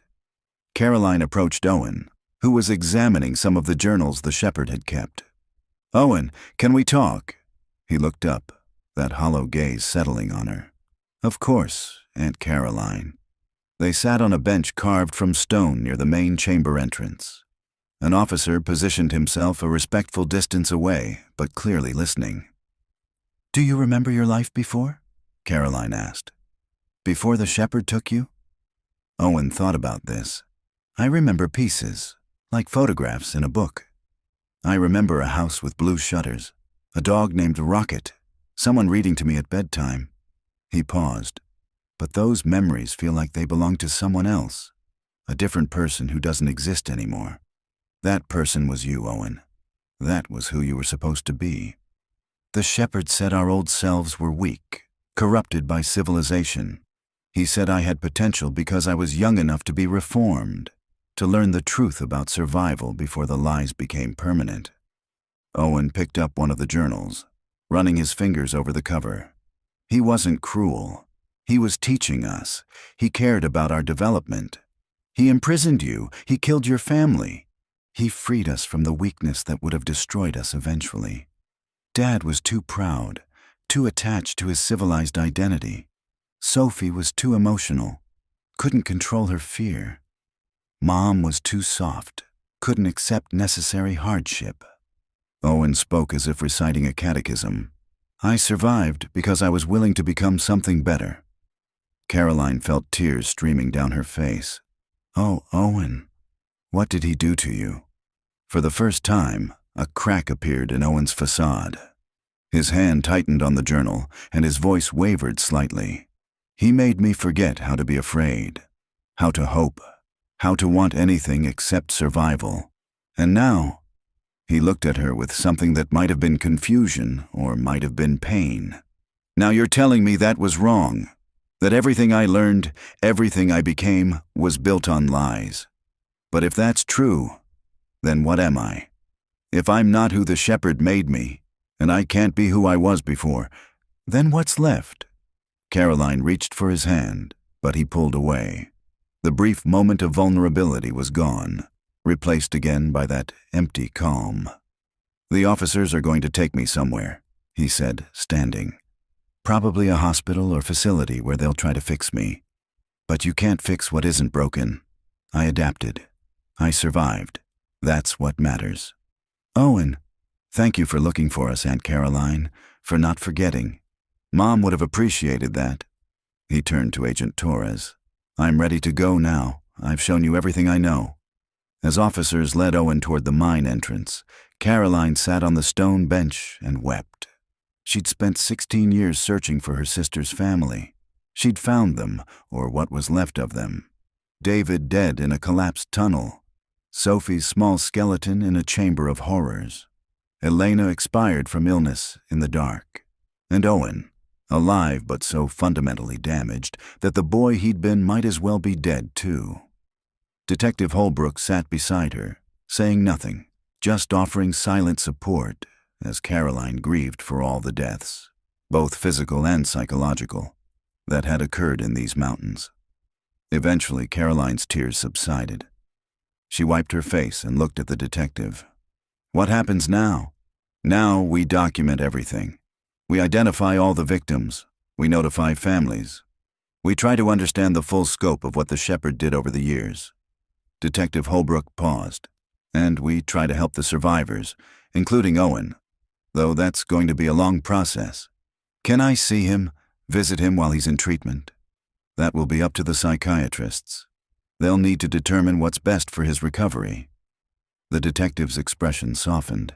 "Ms. Mercer, I know this isn't the reunion you hoped for, but he is alive. That's something." Caroline nodded, though she wasn't sure she agreed. The Owen being loaded into a transport vehicle wasn't her nephew, not really. He was something else entirely, a monument to one man's twisted ideology and decades of psychological manipulation. As they emerged from the mine into the twilight forest, Caroline took one last look at the entrance. Somewhere in there, the shepherd's body lay in the darkness he'd chosen. He'd escaped justice in life, but his legacy would be thoroughly documented. Every victim identified, every crime catalogued. His name, when they finally discovered it, would be forever associated with horror. Small comfort, but it was something. Caroline's phone buzzed with a message from Mark. "I saw the news. Are you okay? Kids are worried. Come home." Home. The word felt foreign after everything she'd seen. How could she go home and resume normal life knowing what she now knew? How could she kiss her children goodnight without thinking of Sophie scratching tally marks on a wall? How could she sleep without seeing Owen's hollow eyes? But she had to try. She had a family that needed her, a life that existed outside this nightmare. As she walked toward the cars that would take them back to civilization, Caroline made a silent promise to Elena. She would make sure Owen got the best possible care. She would ensure that all the Shepherd's victims were identified and their families notified. She would bear witness to what had happened here so that none of them would be forgotten. The wilderness had taken so much, but it had also given up its secrets. Now it was up to the living to ensure those secrets led to justice, healing, and remembrance. Even if true healing seemed impossibly far away, the media descended on the Glacier Peak case within 48 hours of the discoveries. What had been a 16-year-old cold case suddenly became the lead story on every news outlet.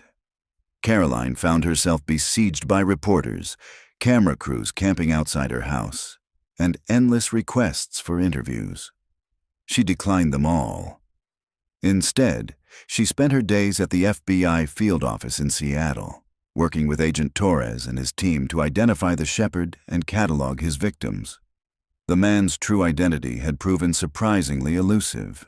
He'd left no fingerprints on file, no DNA matches in any database, and the photographs found in the mine showed a man who seemed to have deliberately kept his face partially obscured in most images, always wearing a hat, always photographed from angles that made clear identification difficult.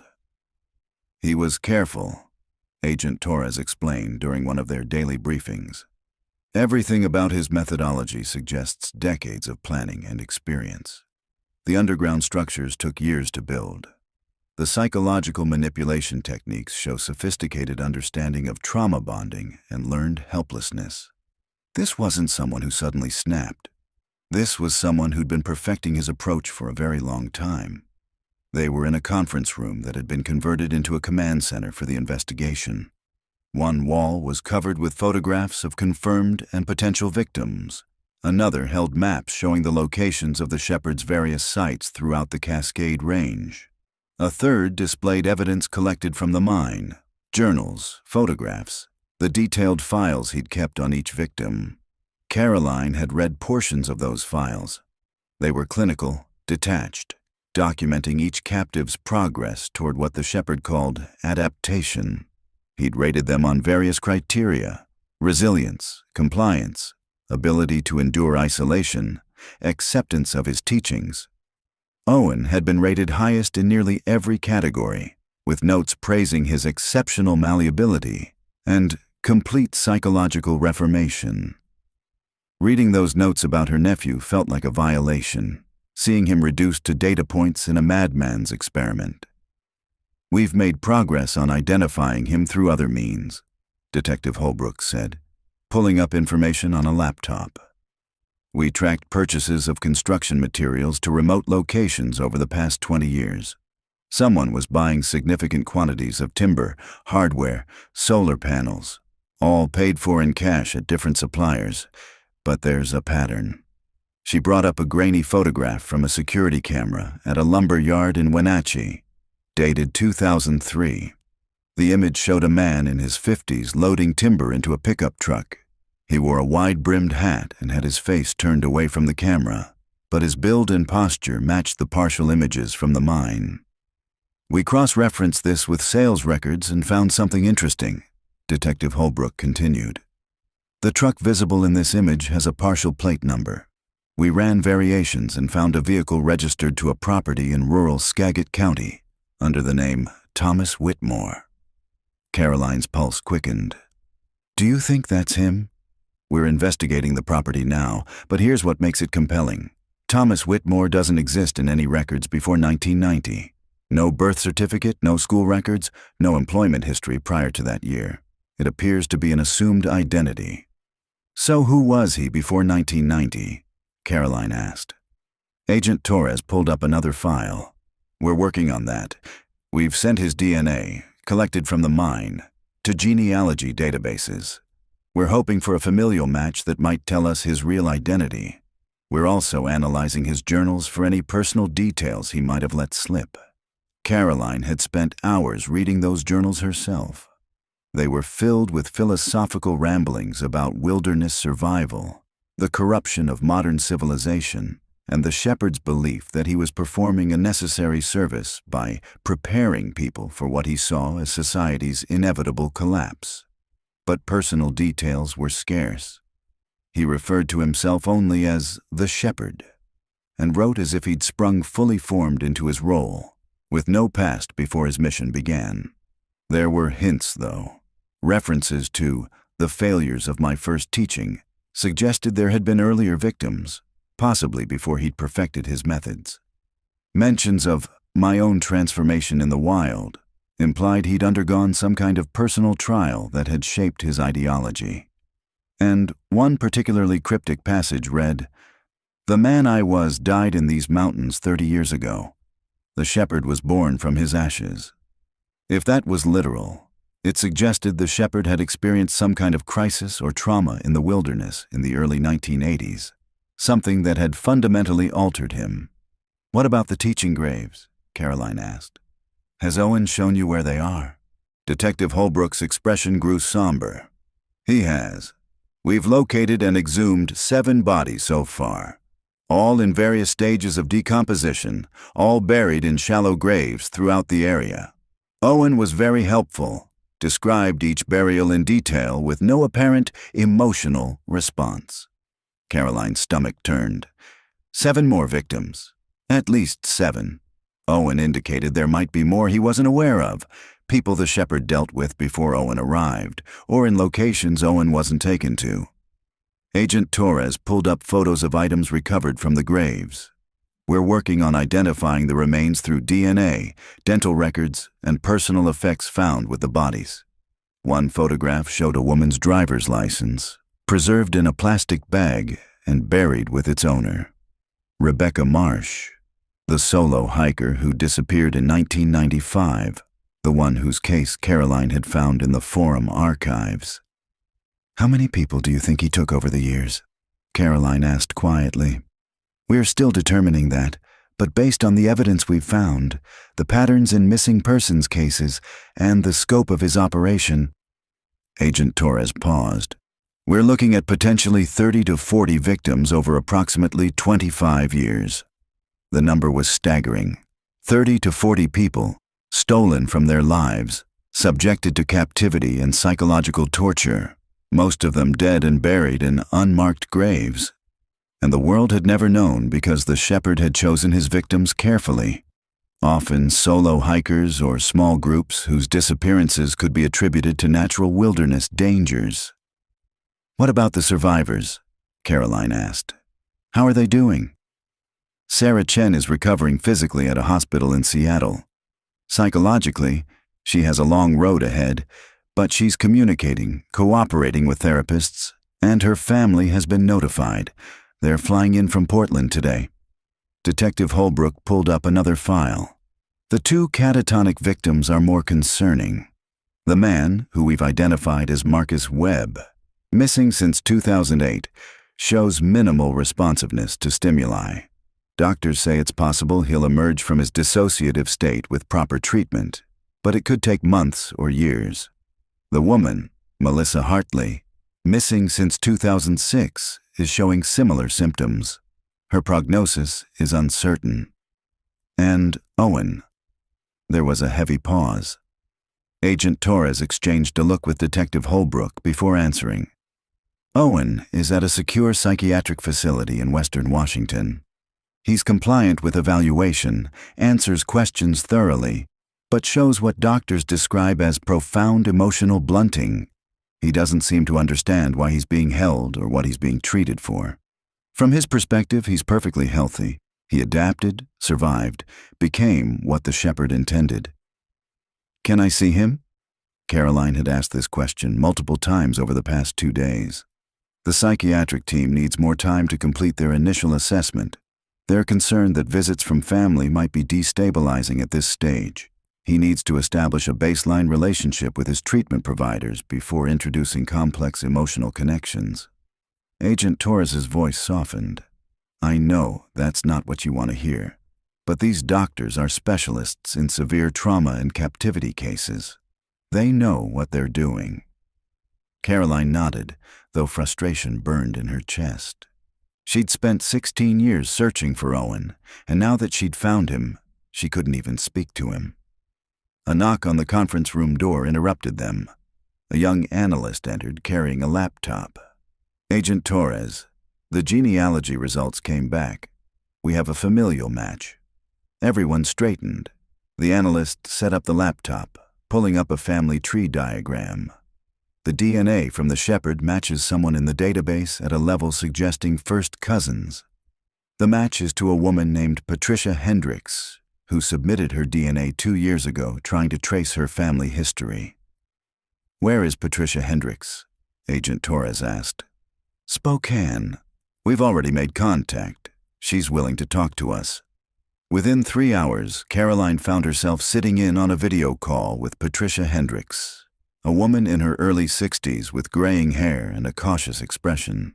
I don't understand why the FBI is asking about my family tree, Patricia said, clearly nervous. We're trying to identify someone whose DNA indicates he's related to you as a first cousin, Agent Torres explained carefully. This person is connected to a serious criminal investigation. Any information you can provide about your extended family would be extremely helpful. Patricia's eyes widened. Criminal investigation? What kind of... She stopped herself. All right. What do you need to know? Can you tell us about your father's siblings or your mother's siblings? My mother was an only child. My father had 2 brothers, Lawrence and Henry. Lawrence died in Vietnam in 1968. Henry... She paused, her expression troubled. Henry disappeared in 1982. My family assumed he died in the wilderness. He was always obsessed with mountain climbing, survival challenges, that sort of thing. Caroline leaned forward. What was Henry's full name? Henry James Whitmore. He was a teacher, actually. Taught high school biology and environmental science in Everett. Patricia pulled out her phone, scrolling through photos. I have a picture of him somewhere. This was from the late 70s. She held up the phone to the camera. The photograph showed a man in his 30s, lean and intense-looking, standing on a mountain trail. He had the same basic build and features as the partial images they'd found in the mine. What happened when he disappeared? Detective Holbrook asked. Henry had always talked about testing himself against nature, proving he could survive with primitive tools and knowledge. In 1982, he told our family he was going on an extended solo trip into the North Cascades. He planned to spend several months living off the land, experiencing what he called authentic human existence. Patricia's voice grew sad. He never came back. Search teams looked for him but found nothing. After a while, we assumed he died out there, fell, got sick, something. It was hard for my father. They'd already lost Lawrence, and then Henry. Did Henry have any history of mental illness? Unusual behaviors? Agent Torres pressed. Patricia hesitated. He was intense, obsessive about his ideas regarding self-sufficiency and wilderness survival. He'd argue with people about how civilization was making humans weak, how we needed to return to more primitive ways of living. Some family members thought he was just passionate about his beliefs. Others worried there was something more concerning going on. She paused. After he disappeared, my aunt found journals in his apartment.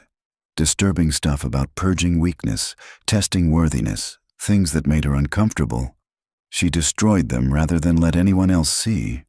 Said it was better to remember Henry as he was, not as whatever he was becoming. The pieces fell into place.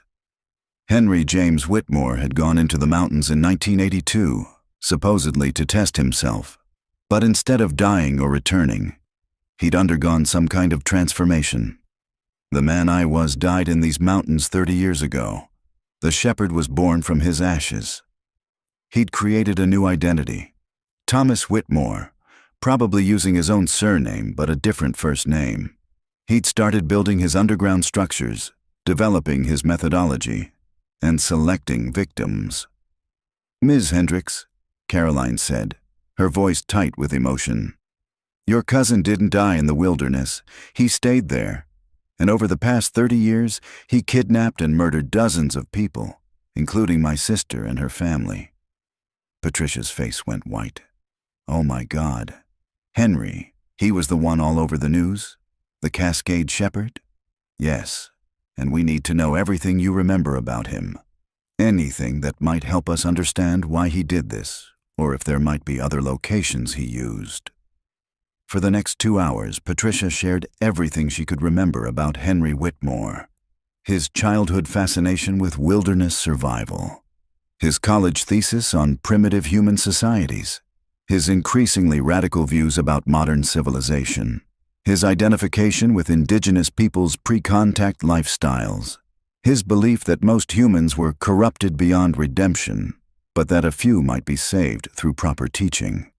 She also provided photographs, documents, and the address of Henry's last known residence, an apartment in Everett that had long since been rented to others but might still yield evidence. When the call ended, Caroline sat back in her chair, exhausted. They had a name. Henry James Whitmore, born 1948, disappeared 1982, transformed into the shepherd. A high school teacher who'd taken his educational philosophy to its most horrific extreme, treating human beings as students in a deadly curriculum. "We'll notify the public tomorrow," Agent Torres said. "It'll help with identifying more victims if people can connect the name to someone they might have known or encountered."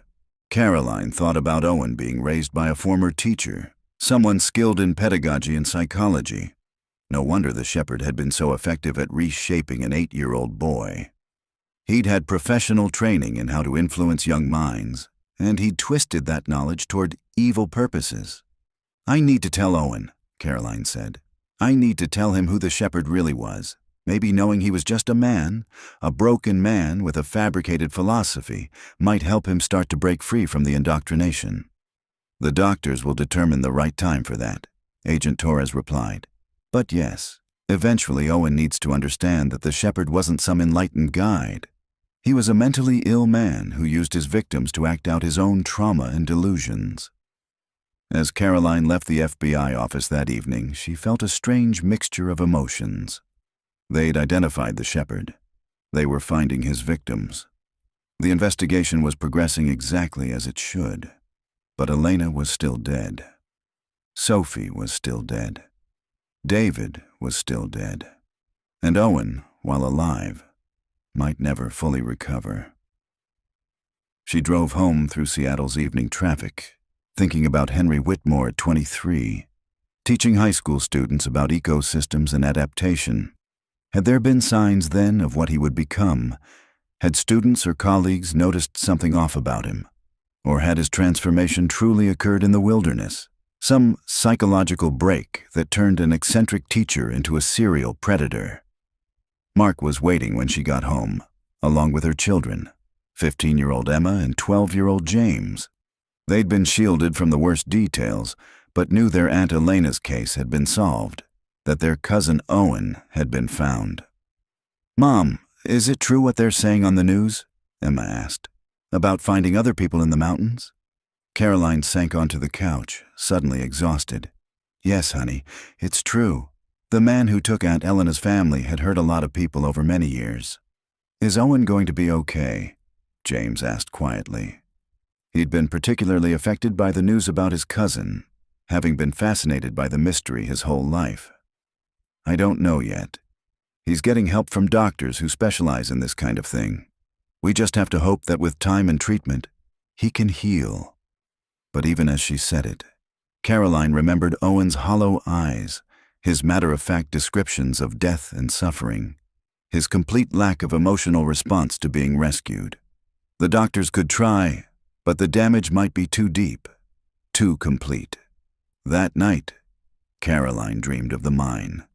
In her dream, she walked through the passages, finding chamber after chamber filled with people, all the shepherd's victims, living and dead, watching her pass with accusing eyes.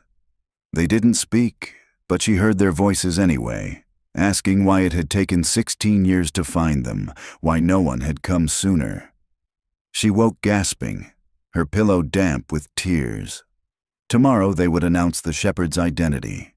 Tomorrow the world would know that a missing high school teacher from 1982 had become one of the Pacific Northwest's most prolific serial killers. Tomorrow more families would learn that their missing loved ones had been found, though not in the way anyone had hoped. But tonight, Caroline could only mourn. Mourn for Elena and her family. Mourn for all the shepherd's victims. And mourn for the boy Owen had been, lost as surely as if he died in those mountains 30 years ago. The press conference announcing Henry James Whitmore's identity as the Cascade Shepherd drew national attention.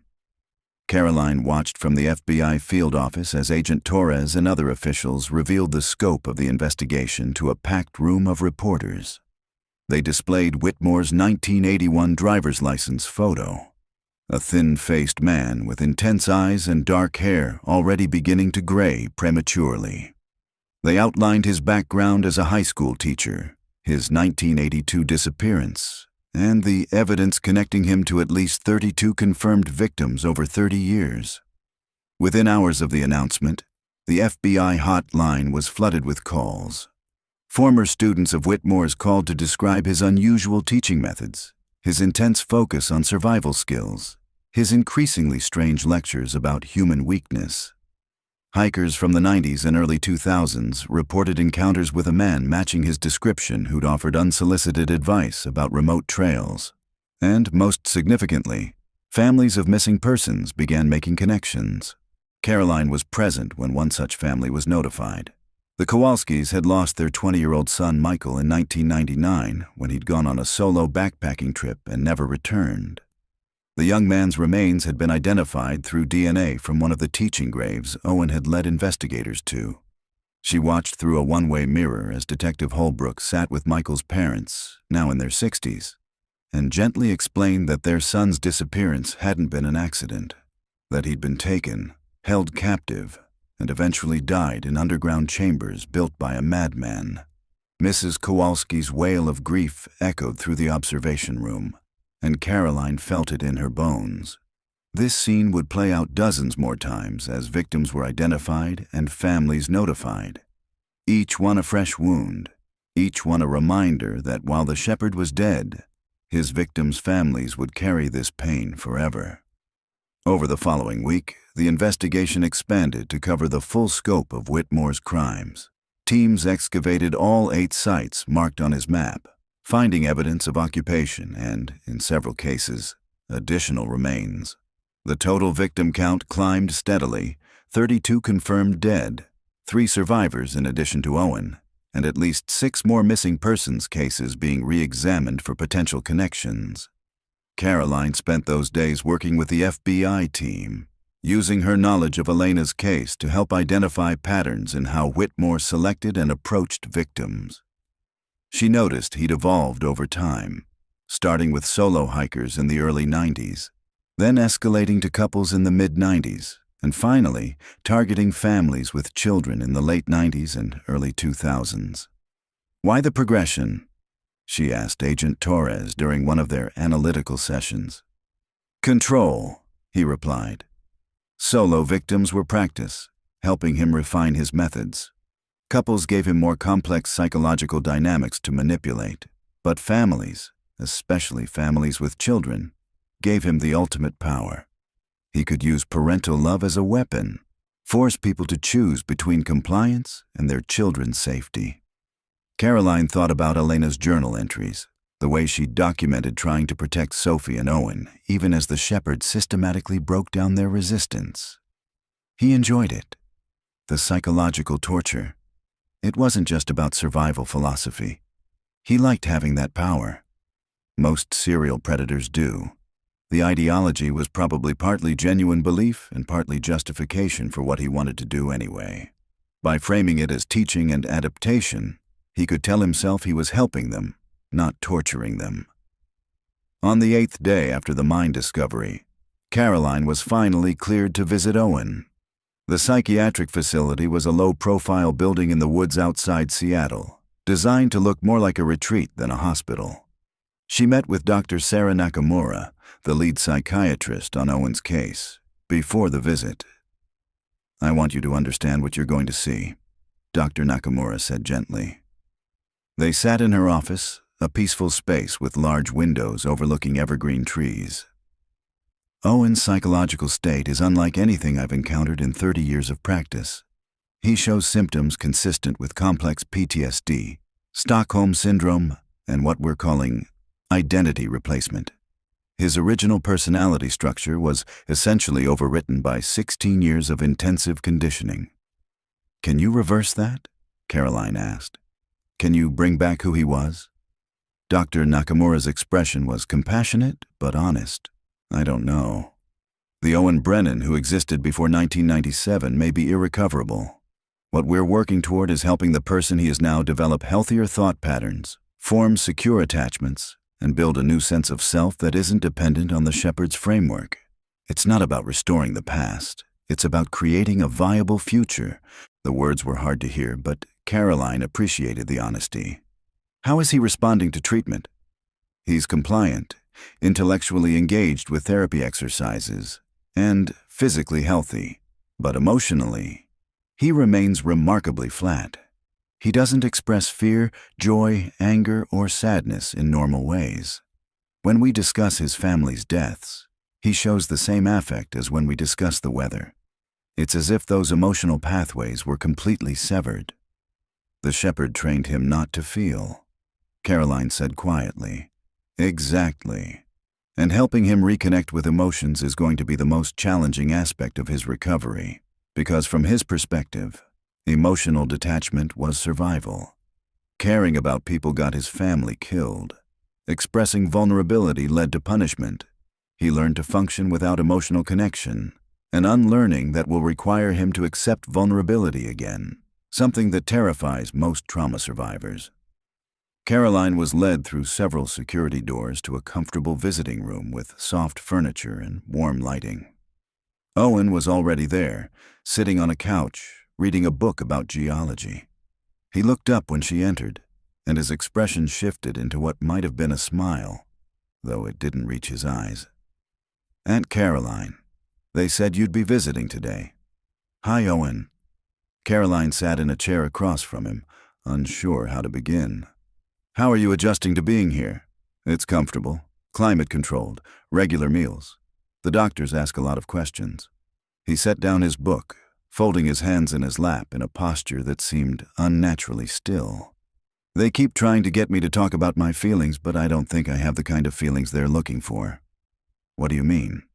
"They want me to say I'm angry at the shepherd, or sad about my family, or afraid of what happened to me. But I'm not. Those things occurred. I processed them according to what I learned about survival. Dwelling on them would serve no purpose."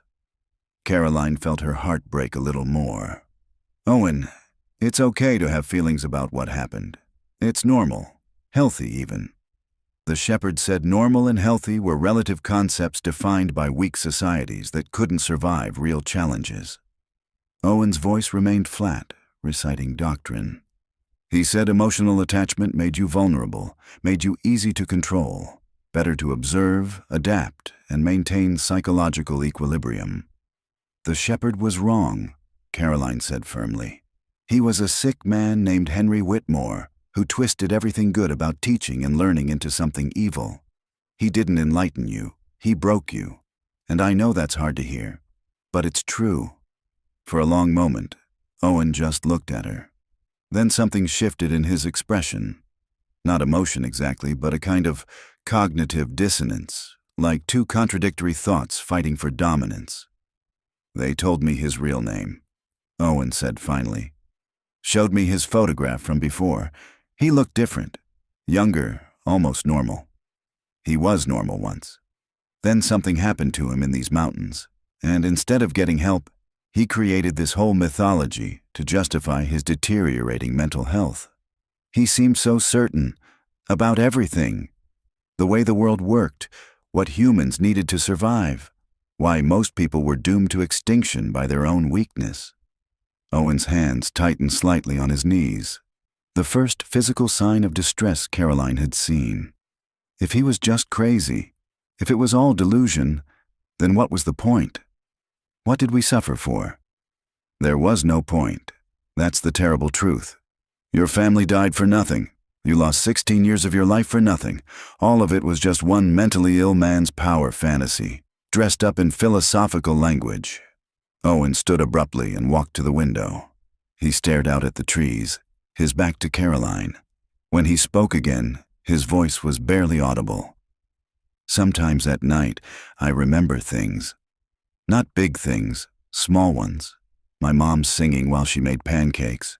My dad letting me help with his work, spreading out blueprints and explaining how buildings stayed standing. Sophie teaching me how to use her camera. He paused. Those memories hurt, so I pushed them away. It's easier to remember myself as who I became instead of who I was. Owen, Caroline started, but he continued. Dr. Nakamura says I'm avoiding grief, that I need to mourn my family, mourn my lost childhood, mourn the person I could have been, but I don't know how to do that. The shepherd taught me that grief was weakness, that clinging to the dead was inefficient.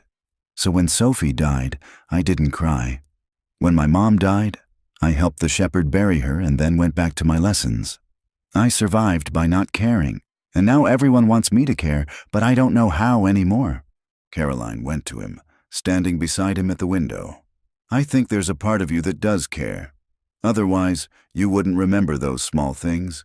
You wouldn't have kept your compass all these years. The fact that it hurts when you remember, that means something in you is still capable of feeling, even if the shepherd tried to destroy it. Owen was silent for a long time. Then, so quietly she almost missed it, he whispered, I miss them. I don't know how to miss them because I was taught not to, but I do. And I'm angry that they died. And I'm angry that I survived. And I'm angry that I don't know how to be anything except what he made me. Is that the kind of feeling the doctors want? Yes, Caroline said, tears streaming down her face. Yes, Owen, that's exactly it. For the first time since she'd found him, Owen's carefully controlled expression crumbled. He didn't cry. Caroline suspected he'd been conditioned too thoroughly against that. But his face contorted with something like pain, and his breathing became rapid and shallow. Dr. Nakamura appeared in the doorway almost immediately, clearly monitoring the session. She approached calmly, speaking in soothing tones. Owen, you're safe. This is a normal reaction to processing trauma. Can you sit down with me? Owen allowed himself to be guided back to the couch, where Dr. Nakamura talked him through breathing exercises. Caroline watched, feeling helpless but also hopeful. If Owen could access anger, loss, confusion, if he could feel anything beyond the flat acceptance the shepherd had instilled, then maybe there was a foundation to build on. After Owen had stabilized and been escorted back to his room by an orderly, Dr. Nakamura spoke with Caroline in the hallway. That was significant progress, the psychiatrist said. It's the first time he's expressed genuine emotion since arriving. You got through to him in a way we haven't been able to. What happens now? Caroline asked. Now we build on that breakthrough. Help him understand that feeling pain doesn't make him weak. It makes him human. It won't be quick and there will be setbacks. But for the first time, I'm genuinely optimistic about his long-term prognosis. Caroline left the facility feeling cautiously hopeful, but also emotionally drained. The drive back to Seattle took her through forested mountain roads, and she found herself looking at the dense woods differently now. They'd always seemed peaceful to her, a place of recreation and natural beauty. But now she couldn't help but imagine what might be hidden in their depths. How many other predators might be using wilderness isolation to indulge their darkest impulses. When she got home, she found Mark and the kids had prepared dinner. They ate together as a family, talking about normal things, Emma's upcoming school play, James's science project, Mark's latest work assignment. The mundane comfort of it helped ground Caroline back in the reality of her own life. Later, after the children were in bed, she sat with Mark on the porch, watching the stars emerge in the darkening sky. "The FBI said they'll probably need me for another few weeks," Caroline told him, testifying when they prosecute anyone who might have helped Whitmore, consulting on victim identification, things like that. "Whatever you need to do," Mark said, taking her hand. "But Caroline, after that, I think you need to step back. Let the professionals finish the investigation. Focus on healing instead of on the case. Owen's recovery is going to take years. I need to be part of that." "I know, and you will be, but in the role of an aunt who loves him, not an investigator consumed by the case. There's a difference." Caroline knew he was right. She'd spent 16 years obsessed with finding Elena's family, and that single-minded focus had defined her life. Now that they'd been found, now that the shepherd's identity was known and his crimes documented, she needed to learn how to exist outside the investigation. "You're right," she said quietly. "I just don't know who I am if I'm not searching for them anymore." "You're a mother, a wife, a sister who never gave up, a woman who helped bring a monster to justice and survivors to safety. You're all of those things, Caroline. The search was part of your life, but it doesn't have to be all of it." They sat in comfortable silence, holding hands, while Caroline thought about the future. Owen's recovery, the other survivors' healing, the families of victims finding closure, and somehow, eventually, her own peace with everything that had happened. It wouldn't come quickly. The scars were too deep, the losses too profound. But for the first time in 16 years, Caroline felt like she could breathe without the weight of unanswered questions crushing her chest. The mystery was solved. The shepherd was dead. The truth, terrible as it was, had been brought to light. Now came the harder work of learning to live with that truth. 3 years later. Summer 2016. Caroline stood at the entrance to Glacier Peak Wilderness, watching the early morning light filter through the trees. The forest had recovered from the 2013 fire, new growth emerging green and vital among the blackened trunks. Life persisting, even in places scarred by devastation. Beside her stood Owen, now 27 years old. He was healthier than he'd been 3 years ago, had gained weight, his posture was less rigid, and there were moments when genuine expression crossed his face. He still struggled with emotional connection, still had days when he retreated into the flat effect the shepherd had instilled. But he was trying.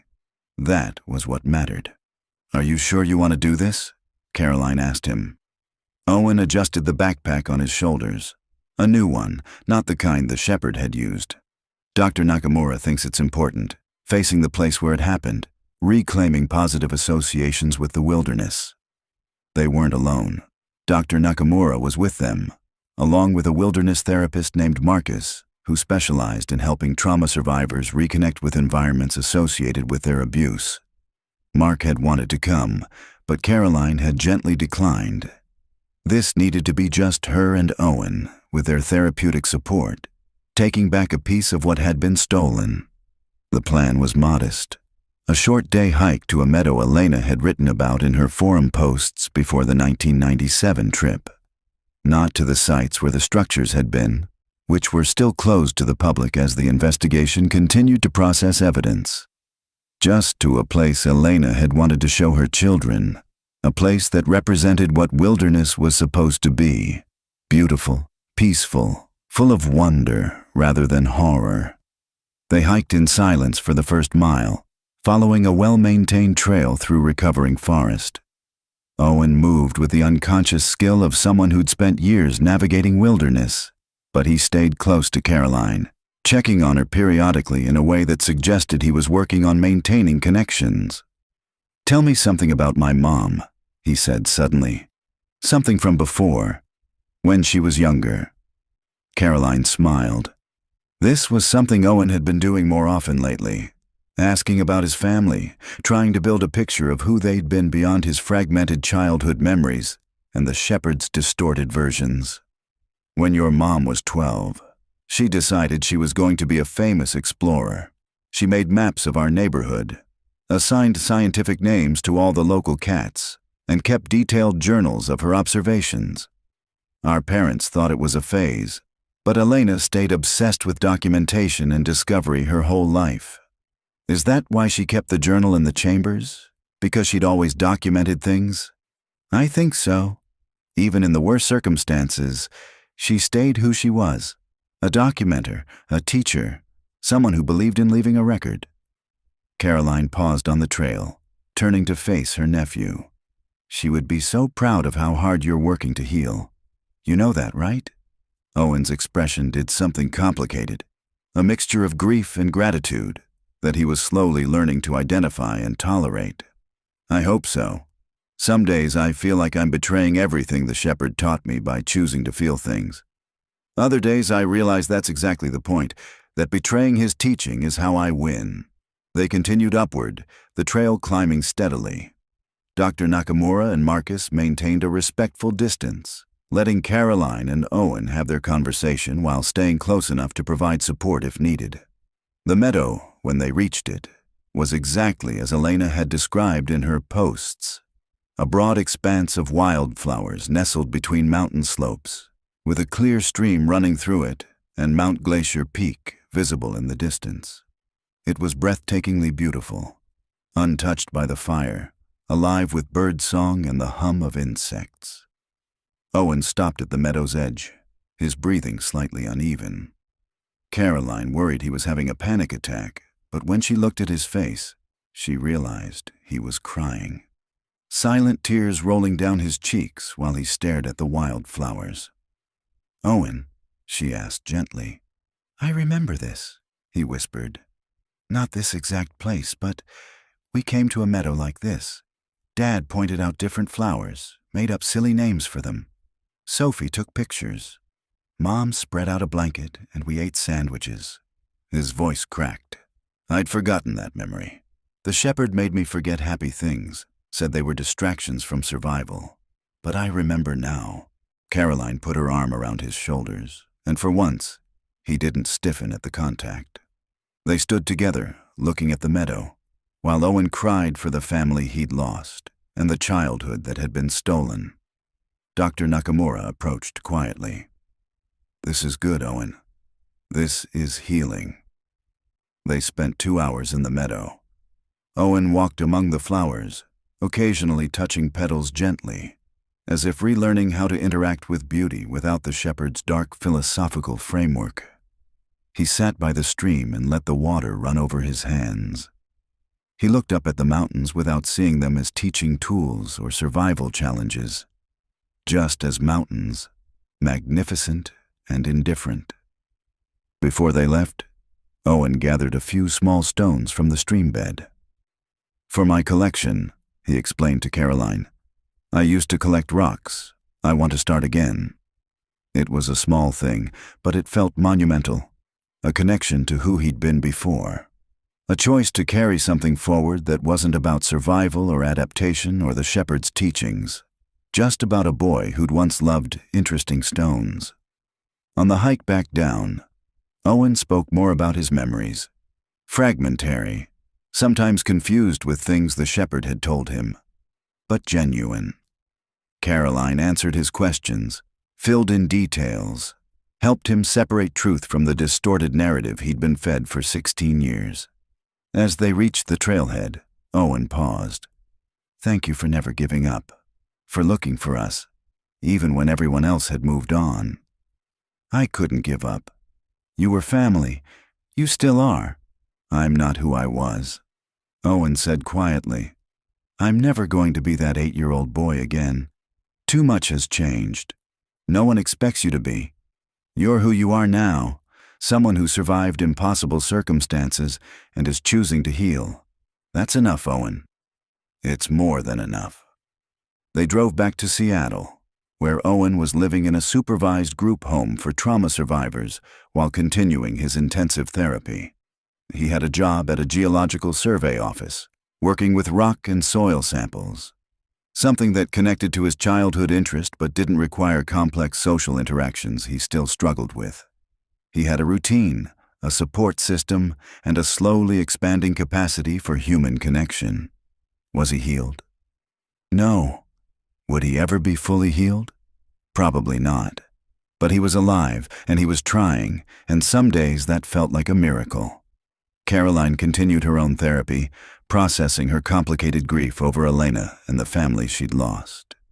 She'd become an advocate for missing persons, families, using her experience to help others navigate the nightmare of having a loved one disappear. She gave talks at law enforcement conferences about the importance of persistent investigation and family involvement. She'd even written a book about Elena's case, with all proceeds going to wilderness safety education. The FBI's investigation into Henry Whitmore's crimes had officially closed the previous year. Final victim count: 34 confirmed dead. 5 survivors, including Owen. 8 underground structures throughout the Cascade Range, all now destroyed. Hundreds of hours of journals and videos cataloged, providing insight into the mind of a man who transformed personal trauma into systemic evil. Several of Whitmore's former students had come forward with memories of concerning behavior. His intense focus on weeding out weakness, his contempt for students he deemed too soft or emotional, his belief that modern education was failing to prepare young people for survival.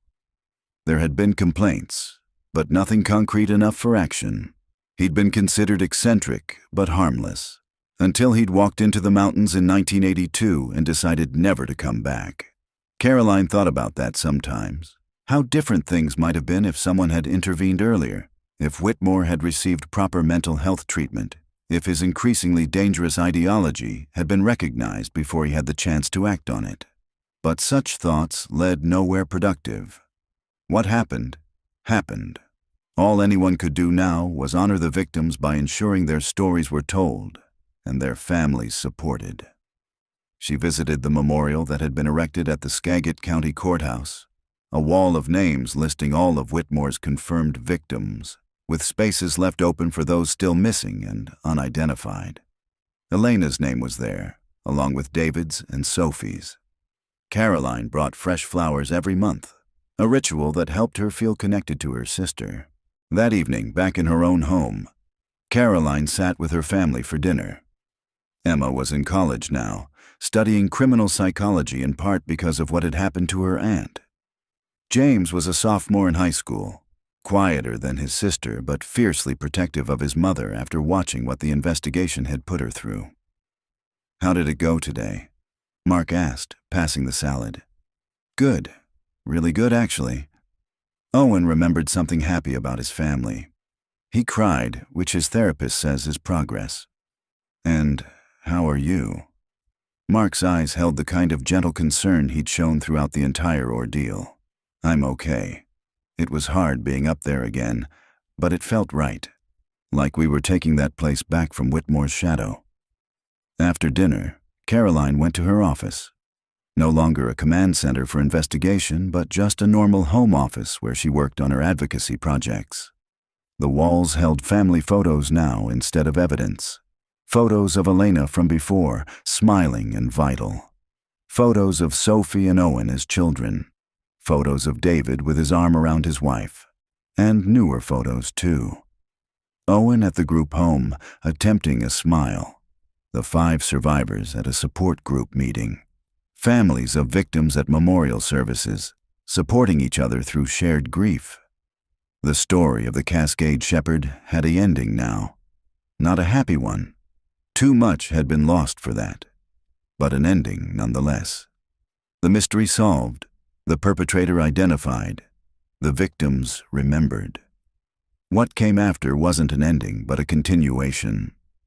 Owen learning to exist outside the shepherd's framework. Survivors building new lives from the wreckage of the old. Families finding ways to honor their loved ones while also moving forward. Caroline's phone buzzed with a text from Owen. "Thank you for today. Made a shelf for my new rock collection. It feels good to have hobbies again. She smiled, typing back, I'm proud of you. Love you. A pause, then, love you too, Aunt Caroline. Still learning what that means, but I think I'm getting there. Caroline set down her phone and looked out the window at the mountains visible in the distance, their peaks touched by the last light of sunset. For 16 years, those mountains had represented mystery and loss. Now they represented something else: survival, resilience, and the long, difficult work of healing. The wilderness had taken so much, but it had also given up its secrets, allowed its victims to be found and named and mourned. And in the end, that had to be enough.